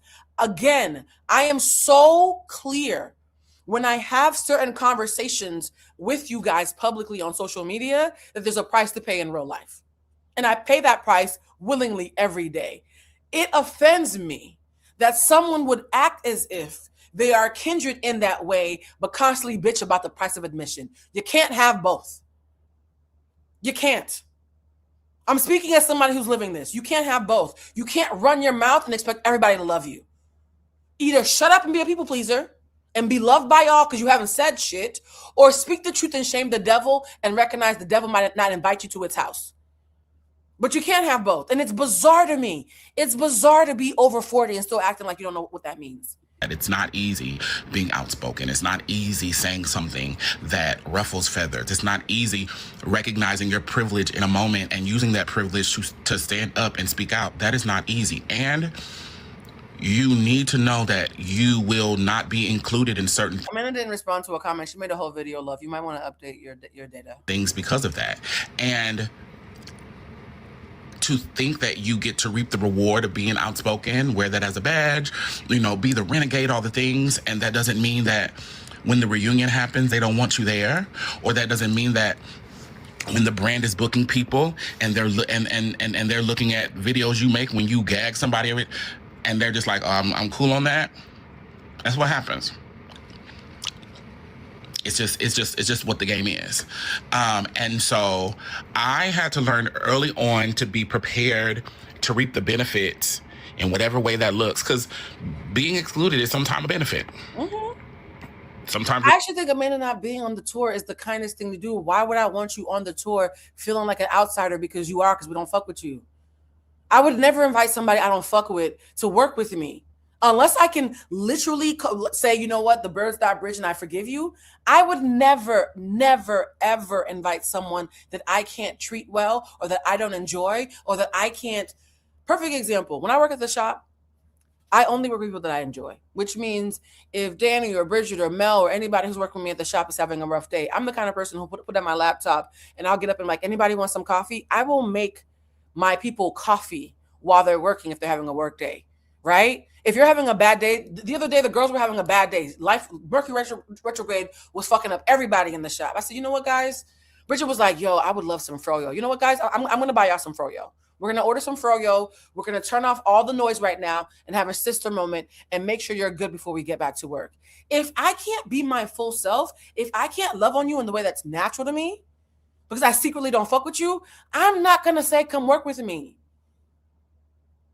It's actually kinder to leave you at home where it's safe. It's unsafe to be around people who don't fuck with you. That's why I'm just like, why are you guys acting like it's rejection? I think it's protection not to be in spaces where you are not warmly welcomed. Rejection is protection, right? To reap the benefits of what I say, how I say it. Y'all will see me sit on something for a while because I'm like, what am I prepared to risk it all for? And that's evolved. At one time, I thought risking it all was worth it because if I risked it all, everything would fall into place. And now I know that's not necessarily true. So what I'm willing to risk has changed. And so the insecure reunion, that's Issa shit. Yeah. You're not going to go on any platform after I hired you for my shit, right? To then discuss publicly in ways that I've never discussed issues we have, so on and so forth. And you did it several times. And then when we're doing a likely not hella funded, hella compensated kind of reunion moment where Froyo is frozen yogurt. We were all having a really rough day, so I got everybody Pinkberry, and it was just it made sense because I enjoy them and I wanted them to have a good day. I shared that story as benign as it is, because buying people frozen yogurt is not a big fucking deal, right? But it's to say that there's a natural, soft, and tender way that a community acts when they all love and trust and respect each other and feel safe with each other that is immediately undermined if there's even one person who doesn't make sense.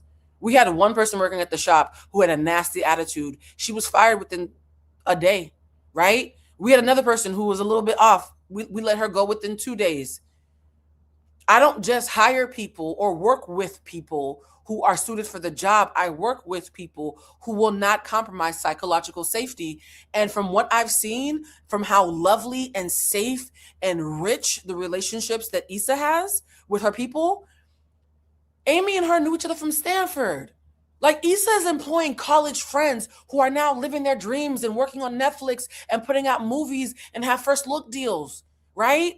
Like, she's an incubator for her friends to get put on. So yes, if I'm the friend who's constantly putting my people on and I put you on and you talk shit, bitch, be happy I didn't say anything back.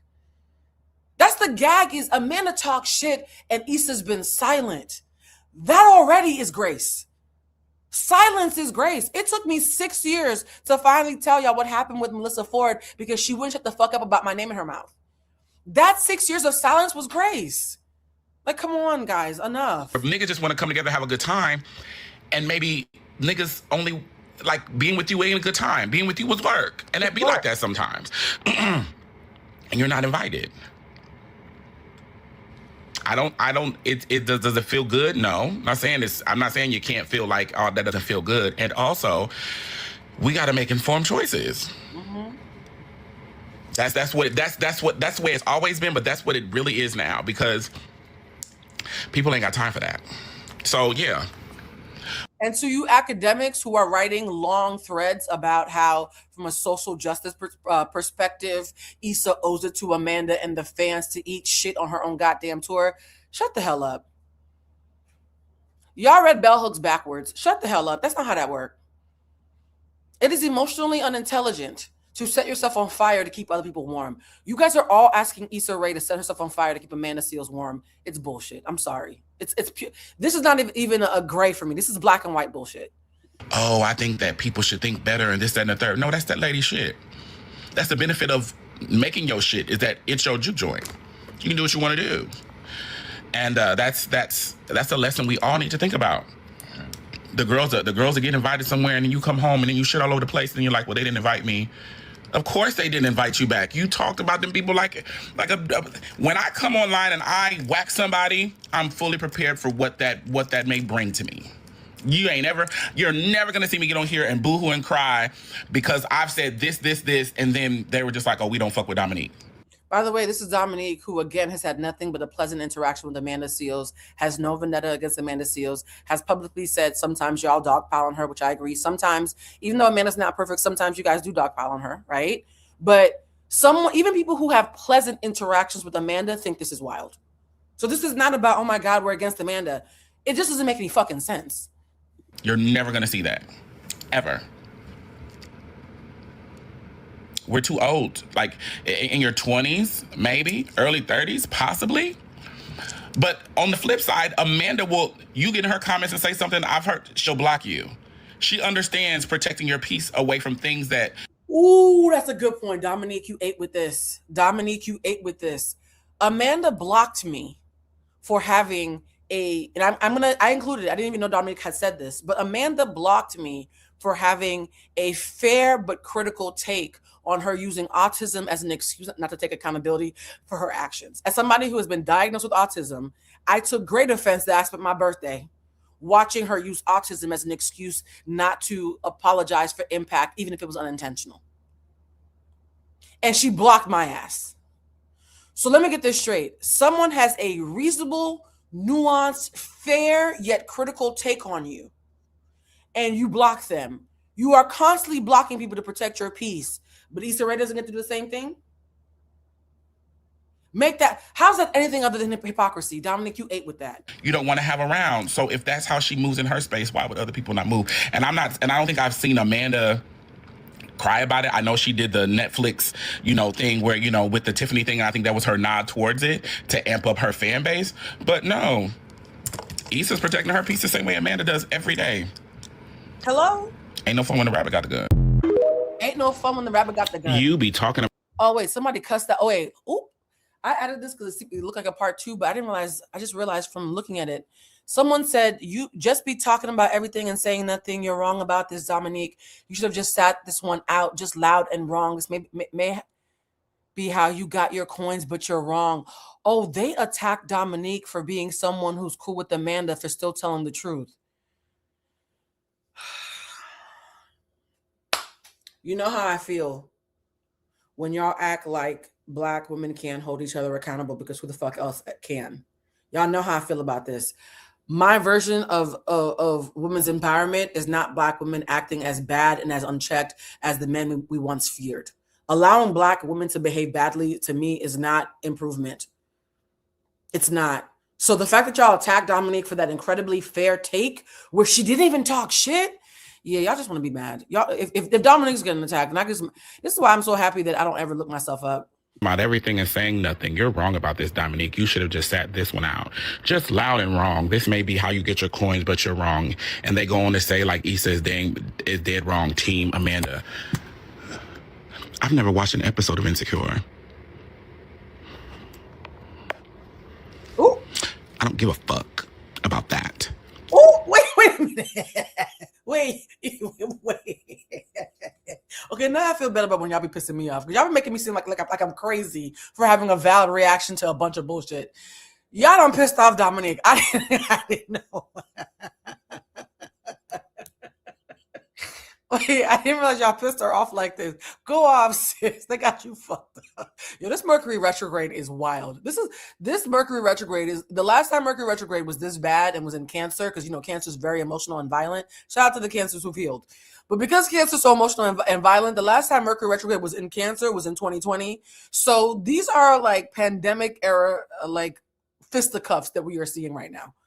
Y'all done pissed off Dominique Morgan. She been on some kumbaya shit since she came out. You got my good sis upset. Dominique, I have your back on this one. Who do we need to fight?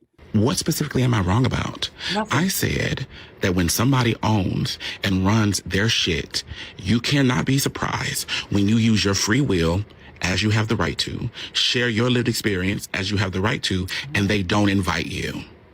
That's what I said. And then I went on to say, use myself as an example of knowing that when you say things, you will not be included in certain things. And that's a consequence of the free speech component where it's not free of consequences. Or again, I think I specifically said in the video that you not. Well, thank you. My team has made it clear that I have to have professional thumbnails. I know some of you don't like change, but baby, it's here to stay, child. I'm trying to be a professional. But yeah, y'all got Dominique mad and I don't blame her. Being invited is sometimes the covering you need. You know what I'm saying? Like, separation is protection. I'm not team anybody. She's not. As I said in the opening, I've met Amanda. I've spent time with her.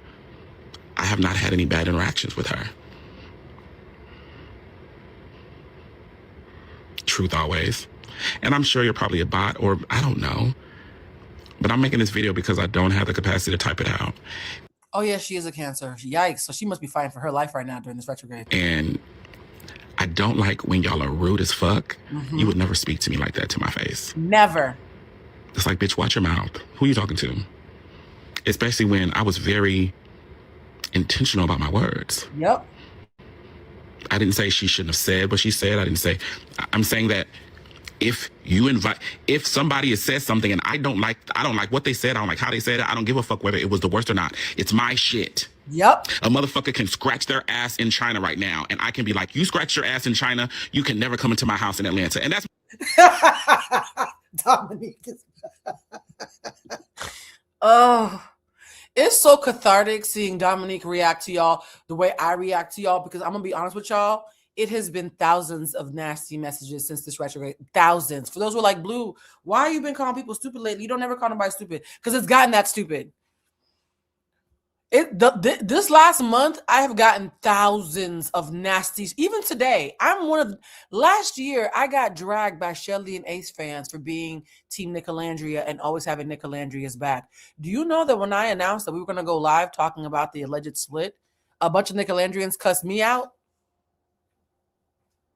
Baby, I took bullets for Nicolandria last year. Nothing about how I've treated Nicolandria would tell you that I would treat them with anything other than grace and fairness. Why am I getting... Y'all just want to fight. I'm so happy Dominique is having this moment with y'all, so y'all know that I'm not crazy. People have been nasty and on one. We're, again, the upside down, child. Am I right? Because it's my shit. Oh, I also said Amanda runs her shit the same way. You can say something wrong in her comments and she's blocking you. Yep. Does she have to have a reason? No, because it's her shit. Wait, one of our Chinese fans said, China, now how I get in it? Shout out to our international viewers. Ain't no fucking coins from Threads, you dummy. Welcome to... Wait, she said ain't no fucking coins from Threads, you dummy. Well, you see how Dominique called you a dummy? Guys, when you attack someone who is intelligent and intentional and nuanced with their language, who has done their research and their homework, and who is making it a point to be fair, and you are digging a booger out your nose and eating it while typing with your left hand and making no sense being nasty, at some point they're gonna call you stupid. I promise you, if any of you switch places with me, you would have started calling people stupid much earlier. It took a lot for me to get here. Yes? So just know, y'all, the girls like to tussle, but guess what? The social commentarians can tussle back. We're entering a time where being able to talk shit to somebody who's a public figure and not getting checked publicly, those days are over. We're all tired. Speaking of being tired, and speaking of everybody having the right to create their own version of peace, I tell people all the time, if I am posting things that you find jarring and you cannot process and it is fucking up your day, please block me. Well, Amanda Seales took that shit seriously. I'm about to play you the podcast clip that I did the day after my birthday. Because again, April 24, 2024, Amanda Seales and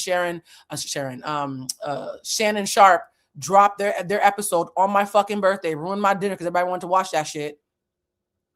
The next day, we had to tape a very special episode of Blue Centric for my birthday. And of course, that became the topic. It hijacked the fucking podcast episode. I released a clip of everybody sharing their points of view. And the very next morning, Amanda blocked me. So let's all see. Amanda wants to talk big shit about Issa for years and still be on the tour. Let me show you what I said that got me blocked. I'm gonna show my own goddamn receipts. By the way, for those of you who have been waiting a year for that infamous worst love life story time ever, right? My biggest dating disaster was my first viral stream, and it's how I became a streamer. The 1 year anniversary is coming up next week. I think maybe this week or next week. Well, because the Wi-Fi is funky, maybe next week. We'll see. But sometime in the month of July, we're going to revisit that story time. I took it down 6 months ago, so it's not visible. I'm going to bring it back up and a year later react to it.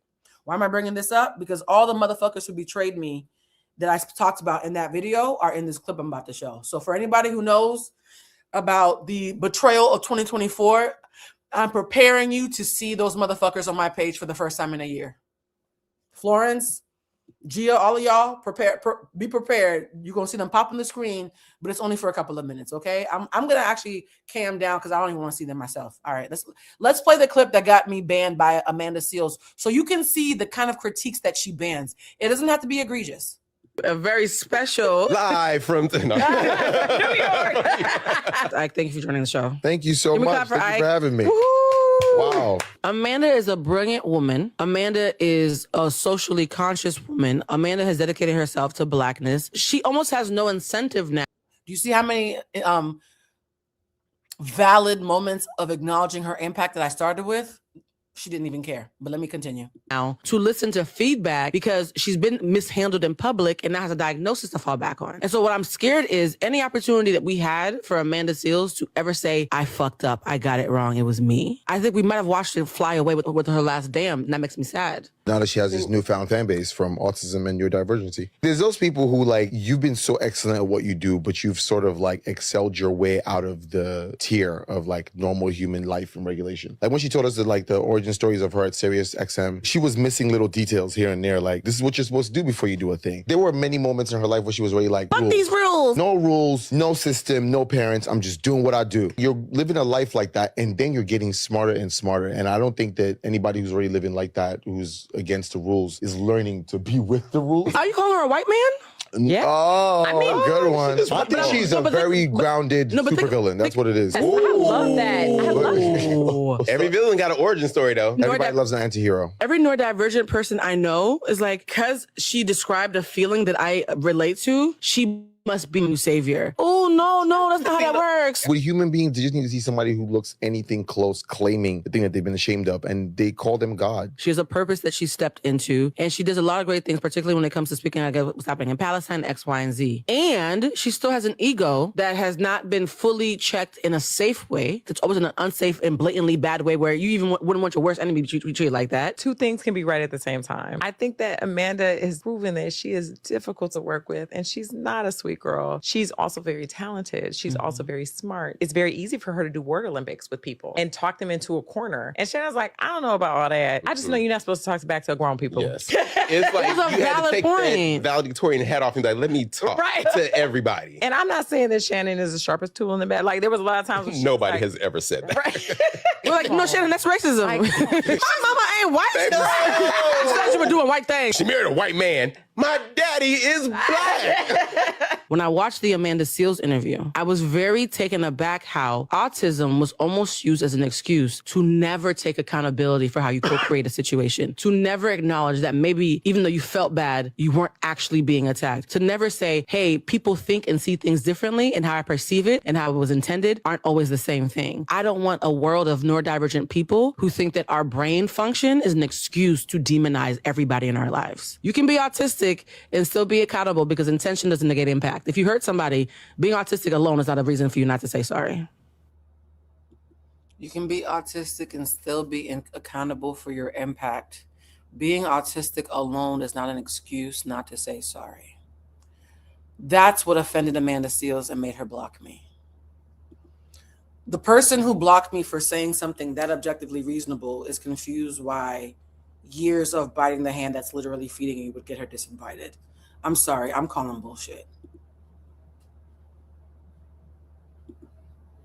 You're being so understanding and offering actual constructive criticism as a diagnosed autistic person. I still got blocked.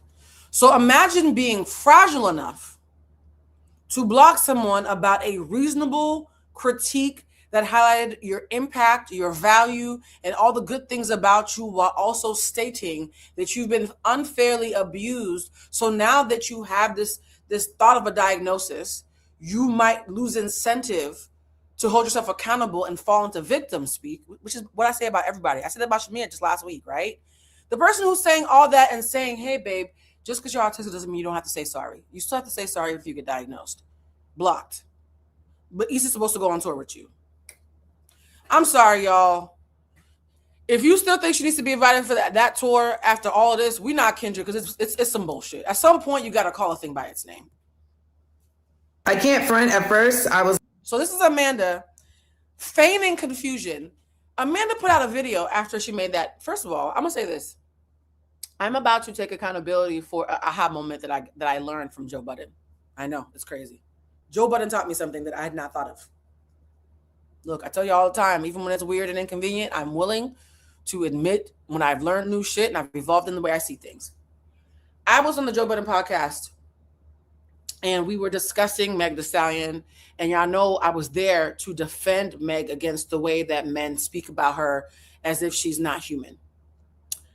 At one point, the men said, yes, Blue, you're making great points. And can we all just admit that it's possible that if you have gotten your heart broken and you come out with a sensational statement on your stories that somebody cheated on you and broke your heart, even if everything you said was true, technically you're weaponizing your fan base against that person and getting ahead of it so that they're attacking that person on your behalf. Can you just admit that?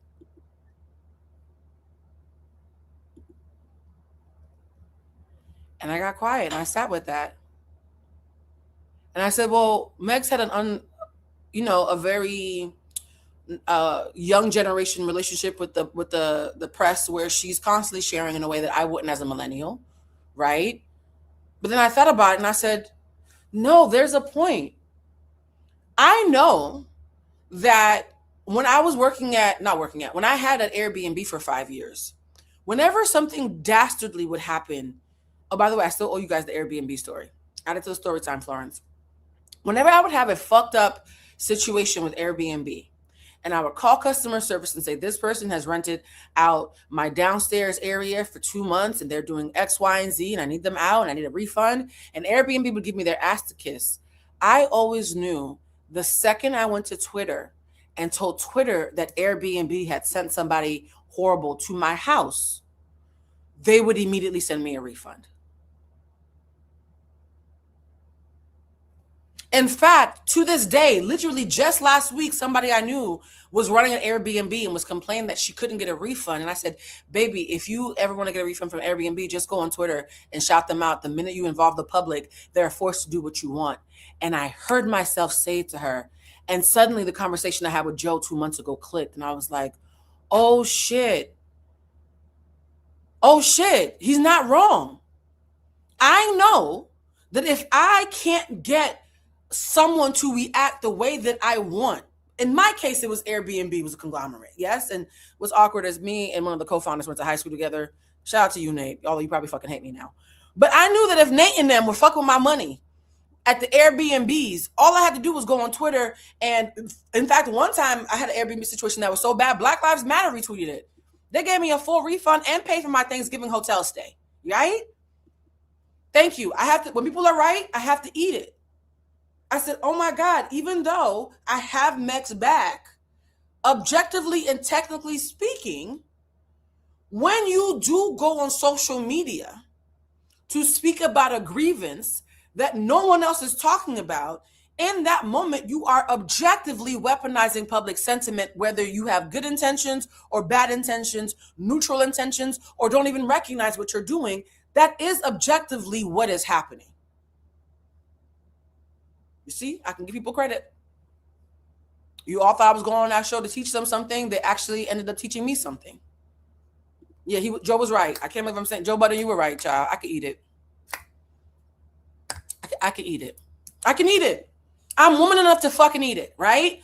So, in the same way that Joe opened my eyes to how, in his case, he was talking about women versus men and how sometimes men who don't have platforms, who are dating women who have big platforms, almost feel held captive by that. I still think that the way that they were talking about Meg was misogynistic, and I'm happy that they were open. They're open to learning from me too. So we learn from each other, which I think is a healthy conversation, right? In the same way that I know they learned something from me, I took away that as a valuable lesson about being more cognizant about weaponizing public sentiment. I know that if somebody does me dirty right now and I call out their name, the blue crew, people who love me, people who care about me, even people who loathe me, but low-key know that I'm an honest bitch, they're going to listen to me, right? I'm saying all that to say, I don't believe this video. Because of what Joe taught me, I'm going to have to admit that Amanda's on some bullshit in this video. Because in this video, her premise is, oh, I just posted that little Netflix thing to be fun. No part of me thought it was going to create a public stir. Bitch, respectfully. Well, I'm blocked. You can't even see me. No part of me thought it was going to create a public stir, even though I intentionally included screen grabs of public comments in my fucking video. How does that work? But since y'all care so much about Tiffany and me being on the tour, since you guys want to hear from me so bad, I'll talk about it. Girl.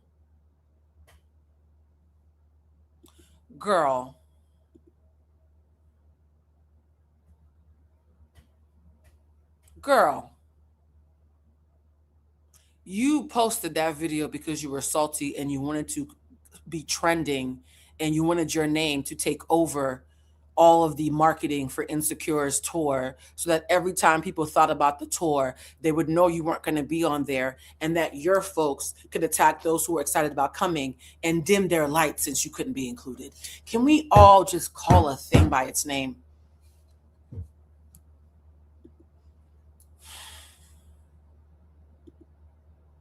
Come on. Thank you. The tea is cold. So you're about to make this video and tell us, well, I was just joking. I was just playing. But since y'all miss Tiffany Dubois so bad, let's talk about, girl.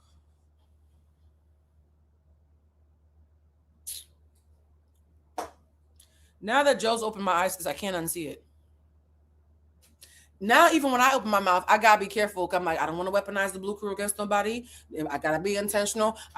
Even in fact, that place that I stayed, for those of you who saw my Love Island breakdown about the real reason why Love Island is weird this year. By the way, that video did really well, and I'm so happy because I think of all the Love Island videos I've done. If you haven't seen any of my Love Island videos, the only one that I would hardcore recommend is the real reason why Love Island is so weird. And when I made that video, the first 30 minutes is me talking about my horror story of paying for an oceanfront luxury hotel, paying $2,000 to spend 48 hours at a luxury hotel just to pull up to a motel. When I was telling that story, I normally would have just said their name and don't ever fucking go here. And I thought about what Joe said and I was like, Blue, even though the hotel was on some bullshit and employees are nice, I don't think they're getting paid enough. I don't want to say their name unless they piss me off. They haven't pissed me off bad enough for me to call out their name because now I'm aware about the impact of my platform and I don't want to intentionally have that staff be getting a bunch of phone calls from the Blue Crew. If I say somebody's name, I understand you guys might hit them up and I'm okay with it because what they've done is egregious enough. In my mind, the hotel wasn't okay. The hotel was egregious enough, but the employees who I know would get those calls were not egregious enough. I intentionally didn't mention their names as a kindness, as a grace. The same way I still tipped that bellhop, even though he was an asshole to me. Do you know a couple of days ago, shout out to her, she's watching again, I get a DM from Laverne Cox. Laverne Cox says, bitch, I was catching up with Love Island, so I was watching your video because I wanted to learn from you. I'm so sorry about what happened to you at that hotel. Sorry, that motel. And we're having this cute little exchange via DM. Laverne Cox is so fucking lovely, by the way. Very lovely. And I'm like, see, what if I had said that motel? You never know who's watching. What if I had called out the motel by name, right? Not a hotel, it was a motel.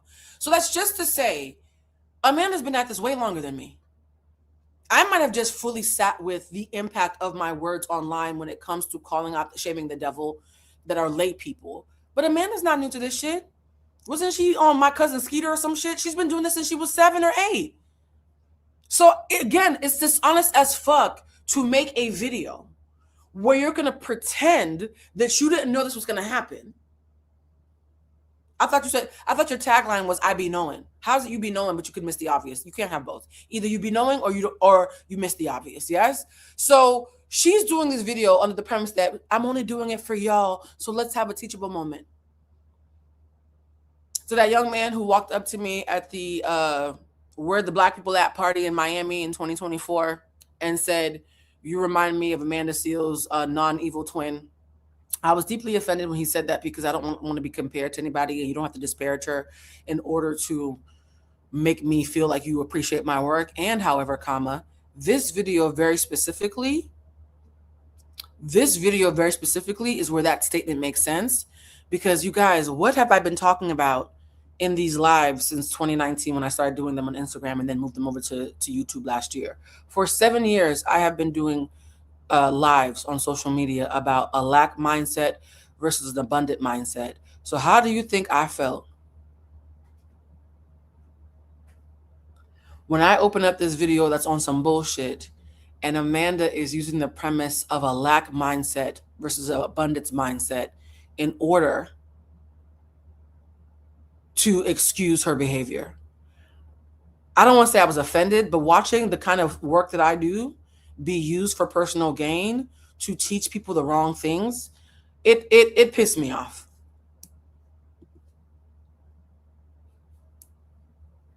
It pissed me off. So we're about to watch, for all of you who have been watching Blue Centric Live before we even called that, back when we were doing it on Instagram, you're about to watch Amanda talk about lack and abundance, but it sounds very different from when I do it. This does feel like some evil twin type shit.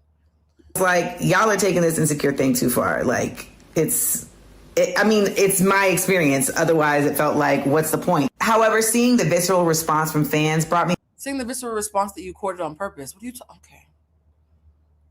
Sorry, I'm not going to interrupt.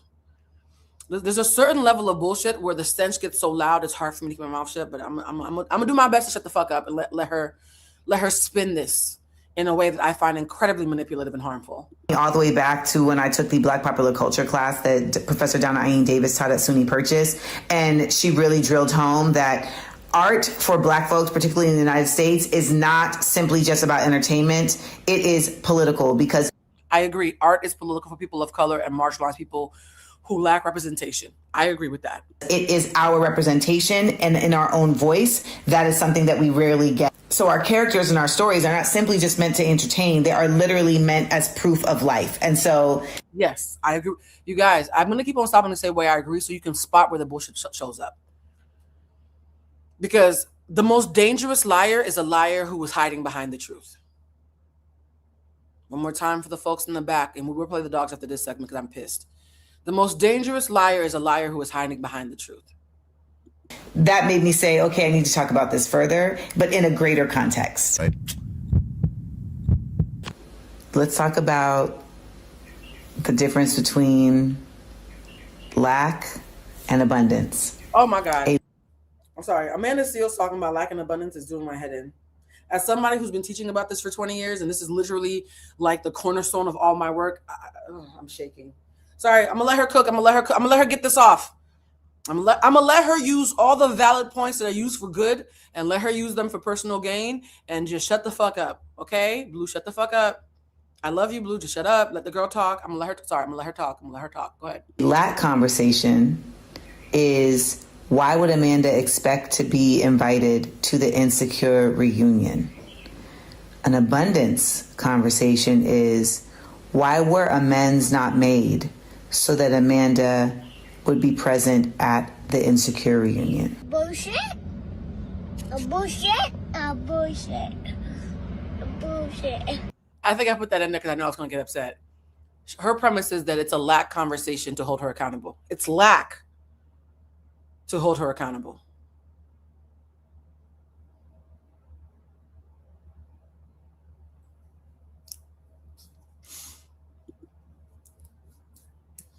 Amanda Seals is teaching millions of people who follow her and devoted to her that it's lack to hold people accountable.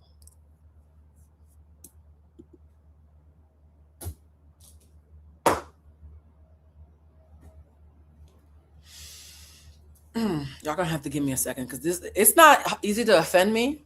This is to annoy me. I get annoyed all the time, but it's not easy to offend me. Yeah, this is offensive.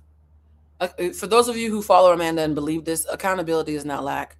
Her premise is it's lack to hold her accountable. It's abundant to hold Issa accountable instead and say, why didn't Issa bend over backwards to make her feel comfortable after she talked shit about her after cashing her check?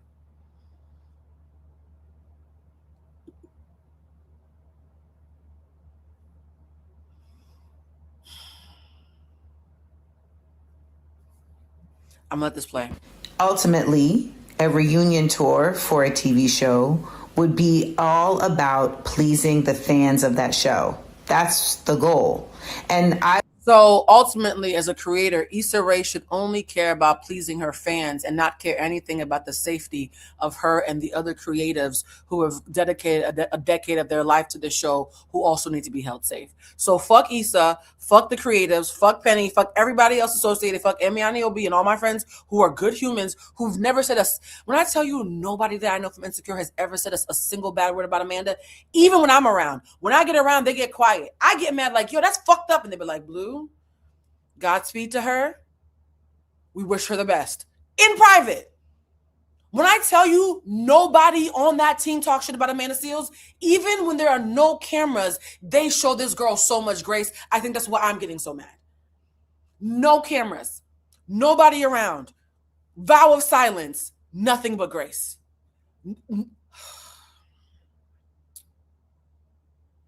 It gets to a point.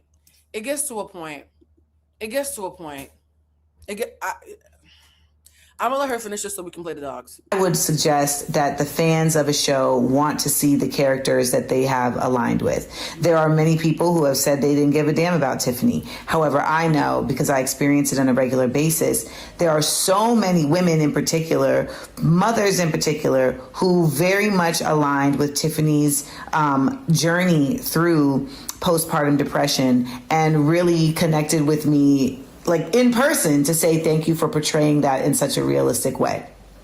Why did you think about Tiffany's impact on women who've gone through postpartum and how important it was when you were just getting mad and airing out personal grievances for nobody other than yourself then?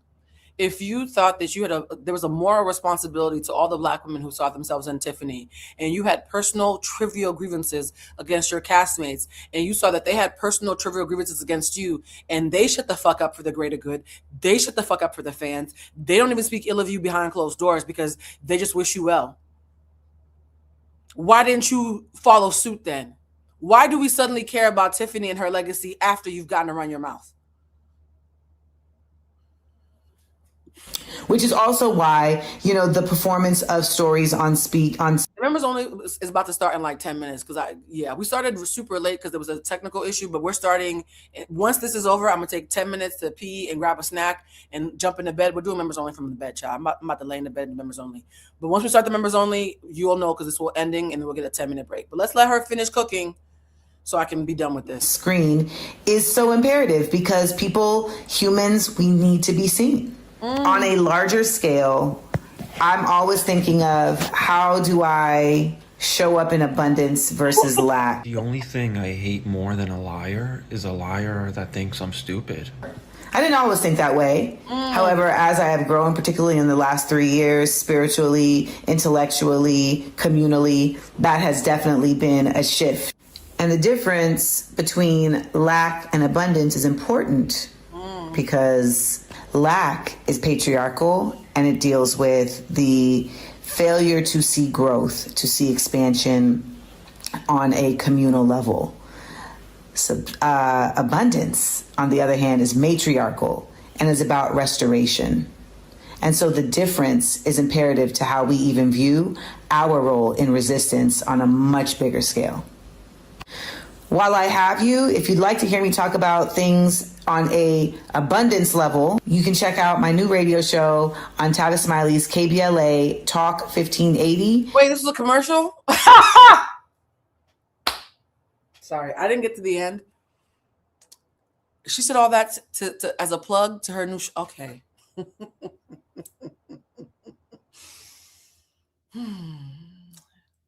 Grifter's gonna grift, child. Grifter's gonna grift. Okay. I'll be there every Friday with the Summer of Seals from 12 to 2 p.m. Pacific and 4 to 6 p.m. Pacific. And you can check me out by downloading the KBLA. If you want to check out, if you've heard all that and you feel kindred to her, I'm not gonna be a hater. I don't want to take money out of anybody's mouth. Feel free to follow whatever the fuck she's plugging. Talk 1580 radio app or listening on YouTube. When you compare me to Amanda Seals, it genuinely. I picked this girl because her first line was, when y'all compare me to Amanda Seals, it genuinely pisses me off. Now, here's the funny thing. She carries herself in the same cadence as Amanda Seals. She actually kind of looks like her, especially when she smiles. But she, as someone who gets compared to Amanda all the time, even she's calling bullshit. Do you know how bad it is for your sons? What does Nick Yo say? Oh, you bitches is my sons. Even people who are literally walking in your footsteps are like, Amanda, this is some bullshit. Let's hear what Amanda 3.0 got to say about Amanda 1.0. Pisses me off on so many different levels. Like probably my least favorite comparison ever for a plethora of reasons, for many reasons. But the main one is because Amanda Seals is annoying. And the reason why she's annoying is because she cannot accept the fact that she's unlikable. Unlike her, I know that I'm unlikable. I've made peace with it. I don't give a fuck. I don't give a fuck if you don't like me. So I would never be up here boo-hooing about not being invited somewhere. I don't give a fuck. It's not going to be fun, bitch, because I'm not there. I'm the fucking party. I'm the life of the party. Y'all missing out. Why would I care that I'm not invited? Y'all gonna be bored without me. What the fuck? And Amanda Seals doesn't understand one fundamental truth, which is that you can't be both a bitch and a victim. And like she tries to teeter. Oh, you can't be both a bitch and a victim. Say more, young buck. I'm trying to learn from the youth, y'all. I'm always trying to learn. I saw a KRS One quote that said, "When the elders," and by elders, I'm in my 40s, but in these days, the minute you hit 40, you're an elder apparently. So as a young auntie who can still lay it low and spread it wide, I like to listen to the younger girls because they keep me present. And he said, when you're older, listen to people who are younger because they keep you fresh. And when you're younger, listen to people older because they help you skip steps and get there faster. It makes sense for both sides to always listen to each other. So I want to hear what the young folks have to say. I intentionally found somebody who is young enough to be my niece because I want to hear. Maybe it's just my age group that thinks Amanda's in some bullshit. Maybe the babies, the Gen Zs and Alphas like it. Baby, they call her out names more than we are. This not aging well. The babies are clocking the bullshit too. That line, it does not exist. You cannot be both. You can't be both the bully and the survivor. It doesn't. Ooh, you can't be both the bully and the survivor. Yes. Okay. Work. No. So when you use your platform to be loud as fuck and call people out and be like, I don't fuck with them, and the third, but then turn around and want to whine and cry they're not inviting you places. You were talking shit about them. Why the fuck would they invite you anywhere? Are you stupid? Like, what the fuck? And you keep bringing it up. It's lame as fuck. You don't like them. It seems like they don't like you more. Hence why they don't invite you anywhere. Hence why they don't bring you up. Hence why they forget that you exist. Stop bringing them up. It's pathetic. Oh my God. Have some fucking self-esteem. Have some self-respect. Have some fucking dignity. This shit is embarrassing to watch. Ugh. Like, babe, the bridge is burnt to a crisp. Let it go. Now, how must it feel to see somebody who looks just like you 20 years ago saying that? Shit, I ain't say none of that. I almost felt bad, but I was nicer than her. Well. All right, guys, we're going to pivot to Cheyanne Bryant. Oh, Jesus. I'm doing a lot today. To go from Amanda Seales to Cheyanne Bryant, this is the Lord's work. Yeah, you know what, guys? I'm going to make a cocktail before I do the after show. Let's all make, for those of you who drink, if you're sober, please respect that. But for those of you who drink alcohol safely, let's make cocktails and put on our bathrobes for the after show. Okay, this is the last segment, guys, before we take a break and pivot to the after show for the members.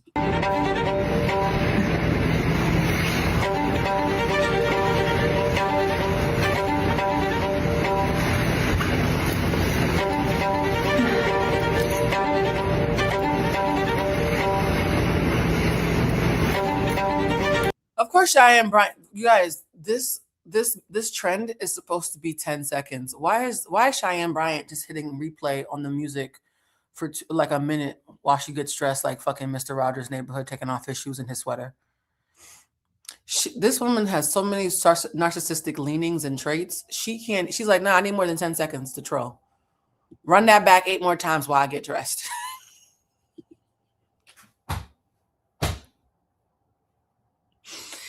Even Amanda only did 6 to 10 seconds. Cheyanne said, "No, I want 60." I think unintentionally, I was doing these in chronological order. First, I saw Tia, then I saw Amanda, then I saw Cheyanne. I think I might also be doing them in narcissistic trait order. I think it's almost like a gradient of narcissistic traits. And you guys, I'm saying narcissistic because anybody can be narcissistic, but you need a trained professional to diagnose you as a narcissist, right? So the ick means it's accessible to all of us. I think if we had a narcissistic just gradient, I think the lightest hand is Tia. I feel very comfortable saying that. I think a big old thick intermediate dollop is Amanda. Intermediate going towards advanced. I think Cheyanne Bryant is a master of narcissistic behavior. I think she's the grand poobah of this narcissistic shit. So it's funny that we're going in order. It's funny. Somebody said, "Why they all light skin?" Chat. I don't know. I just work here. I'm not doing nothing against the light skin ladies. They just all happen to look like they related. I just work here. Okay. Let's see what it says. Because everybody else has a short one. Hers says, when Netflix does a documentary on Dr. Cheyanne Bryant, episode 1 will ask, is she really a doctor? Episode 2 through 10 will investigate why complete, jealous, envious haters tried to prove she wasn't.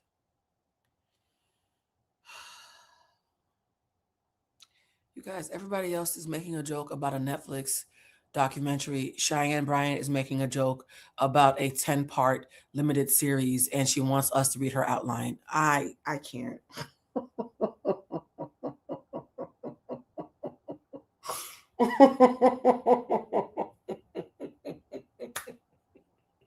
You can't make this shit up. I'm so sorry.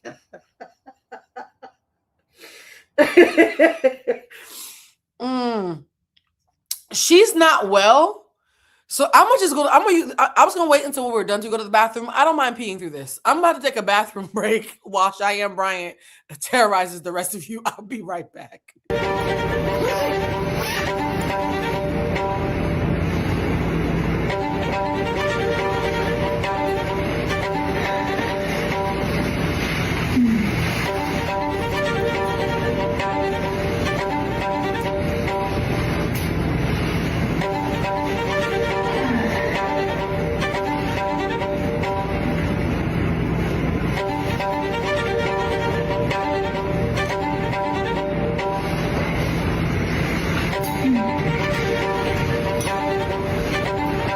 Is this my camera?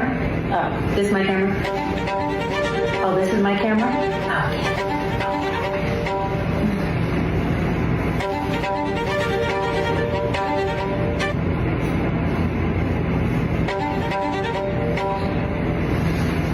Wait, I came back from the bathroom and washed my hands and she was still going?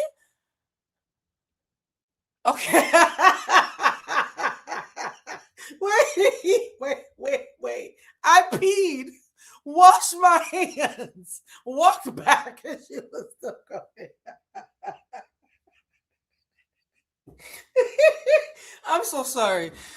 What he said is crap.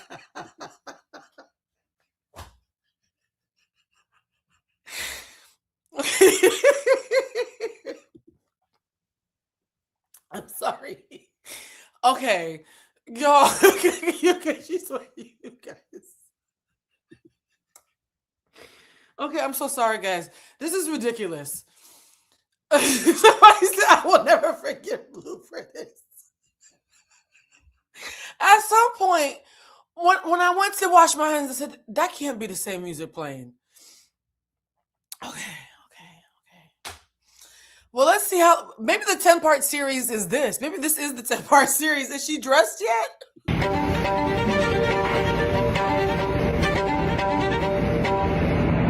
Oh, okay.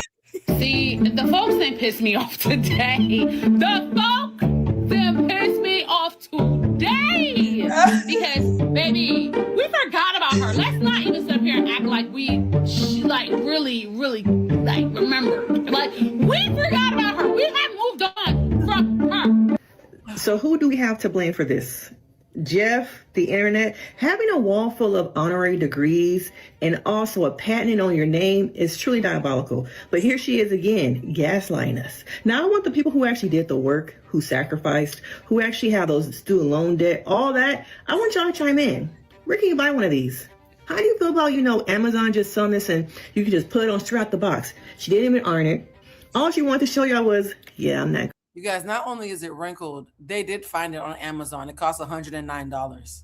You can buy this off of Amazon. Girl, y'all jealous. Okay, it's all about me. But once again, people don't care. That's why she continues to do it. She still got clients. People still feeding into it. It's not going to change because she is that girl in her eyes. Oh. It's a delusion for me. Once again, looking at all those honorary degrees. I should also blame y'all schools for giving her honorary degrees. Y'all part of the problem too. But here we are once again. Delusional. Oh, that was a good laugh. You guys, here's the gotcha. She said, well, bitch, I's a doctor now. No, you had $109 plus tax. I don't, baby. If you have $100 and let's say $12, depending on how much you pay for shipping and handling, sometimes Amazon Prime is free. For $112, you too can be just as much of a doctor as Cheyanne Bryant is. What the violence? It's not even the right shade of blue. Oh, and then the people who actually have the degree she lied about said it's the wrong shade of blue. Yikes. Not as Cheyanne. So here's the thing. When you do a thing for real, there's different norms that only people who have done it for real know. Just as like doctoral, it's not a degree. The I stands for I made it up. So in the same way you'll be adding extra letters to the degree you didn't get, you also have on the wrong color. Yeah. Yikes. Ooh. And this is somebody who actually has a degree that Dr. Cheyanne Bryant purports to have. And she's like, this is what it looks like when you actually, don't this look different? They actually have the school's name embroidered on the lapel. The colors are rich. It's not giving Halloween party via Amazon, is it? It's like she put on a Halloween costume of somebody who, let me shut up. Just don't look the same. All right, real quick, let's get into this Dr. Bryant controversy that everybody's going crazy over and the robe she had on yesterday. So the robe wasn't random. You're right. It's a doctoral gown. The extra eye is why the shade of blue is slightly off. Got it. From the honorary doctorate she received from United Graduate College and Seminary in partnership with the Black Agenda. She was not the only one honored on that day. NFL star Ray Lewis also. So by the way, guys, we thought she bought it on Amazon. No, she got it for free during this ceremony where they were giving everybody from Ray Lewis to Shabba Ranks was getting a blue gown that day, wrinkled in the wrong color. So she didn't pay for it. We talking about if you had $112, she didn't pay that much. Well, received an honorary doctorate during that same ceremony. So let's debunk one thing. There's no evidence she brought the robe off Amazon. It appears to be the regalia from the honorary doctorate ceremony. Second, people keep saying the colors are wrong because she's a clinical psychologist, but this wasn't the regalia for an earned doctorate in clinical psychology. It was from an honorary doctorate. Honorary regalia isn't necessarily tied to the I said light blue is education. Okay, thank you for that. Look at this. We're learning so much today. Butterfly in the sky. I can go twice. Look, it's like reading Rainbow in this bitch. LeVar Burton needs to call me. Okay, pass the torch, LeVar, because we're learning so much today on Blue Centric Live. Light blue is for education. Recipient's professional field in the way people are claiming. But that doesn't answer the bigger question about her earned doctorate. Those are two completely different conversations. My opinion, I think she's trolling. Every time people start talking, she gives just enough to keep the conversation going without fully answering everyone's questions. Yeah. As far as her earned doctorate, I honestly don't know. I want this lady to go away from us with this mess.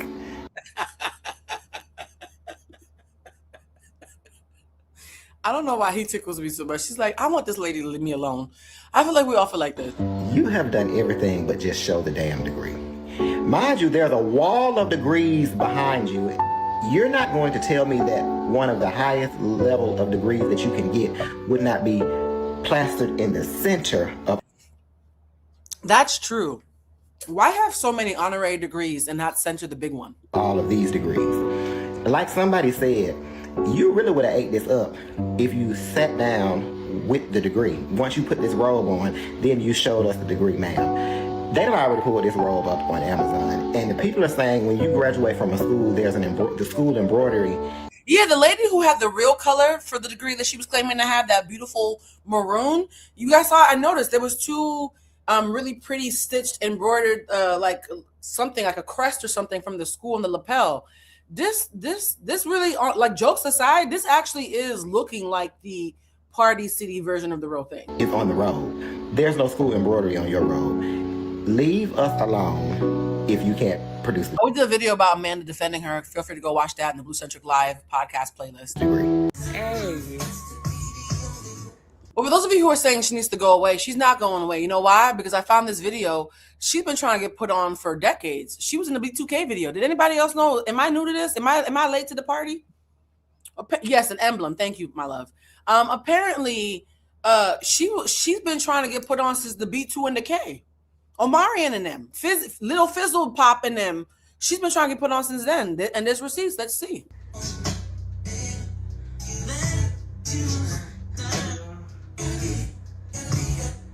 So they're rewinding it to show exactly where she is. That's why the video keeps stopping. It's so funny. Yes, it's Cheyanne. She's gorgeous. She's a beautiful girl. I'm not a hater. That's a beautiful woman. But she played a stalker. I'm so sorry. This is so unserious. She played a stalker fan in a B2K video. Bryant. Yes, that's her. That's her. That is Cheyanne, the doctor. Did you know you can essentially buy a fake doctorate online? By the way, Cheyanne, if you do want to improve your hustle, because at this point, bitch, if we're going to have a scheme, at least do it correctly, okay?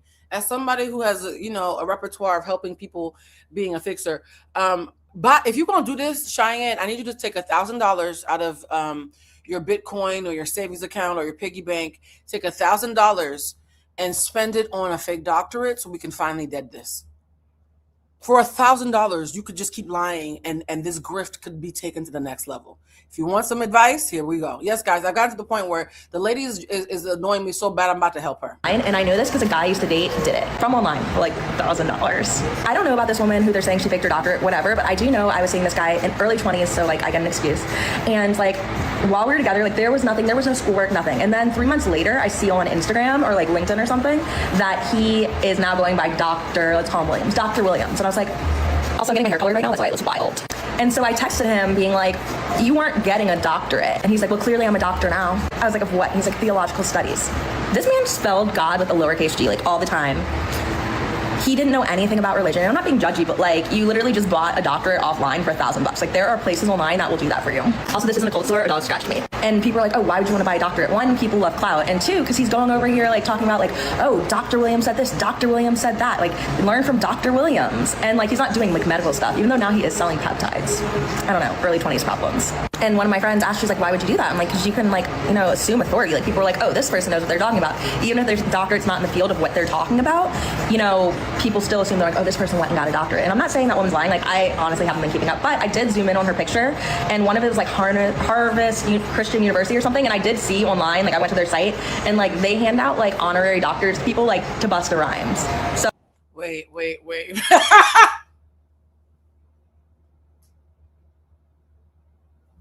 Cheyanne, you got an honorary doctorate from a school who was honoring you and Busta Bus. Cheyanne, you're as much of a doctor as Busta Rhymes. Busta, what it is right now. Oh, I'm gonna play that song.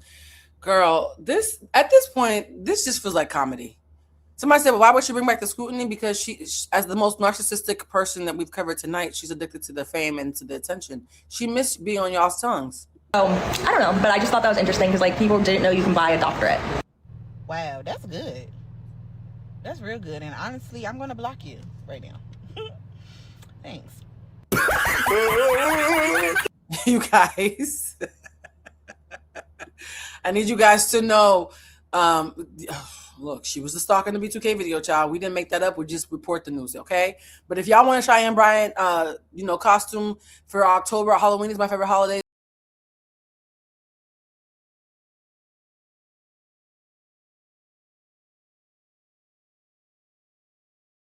Yeah, guys, this is the end of this portion of it. It is now 8:45 Eastern time, 5:45 Pacific. We're going to meet back here in 15 minutes at 9 o'clock Eastern, 6 o'clock Pacific. So for my West Coast folks, this is perfect time for y'all. For my East Coast folks, this is your nightcap. For my folks overseas, you're either going to watch this on the replay or you are just up late and said, fuck it, let's do this. I will say this, if you want to be helpful to the collective, think about hyping this video after it's done in the replay section. You can't hype it right now. You can only hype it in the replay. And the replay comment for today, because we love having replay comments. I would say the replay comment for today is sometimes a joke reveals the truth. Sometimes a joke reveals the truth, right? The Netflix doc trend was supposed to be a good kiki, but it seems that some of the people here, if not all of them, low-key ended up telling on themselves in some degree, shape, or form. So yikes. I'm going to go make a cocktail. I'll meet you back in the members only in 15 minutes. And when we meet back in members only, we're going to talk about Nicolandria. I'm going to keep it cute because I've always kept it cute with Nicolandria. So you guys have no reason to think I'm ever going to be messy. And we're also going to do a little watch party together. I've always wanted to do a watch party with y'all. And there's something I really wanted to watch, but I wanted to have a live reaction. So we're going to have a watch party after we talk about Nicolandria. More on that later when we come back. All right. I'll see you guys at 9 Eastern, 6 Pacific. Love y'all so much. Please like the live. Please hype it up. Please do all the things so more people can see the show. Thank you so much for coming for another episode of Bluecentric Live. I love y'all. Bye, family.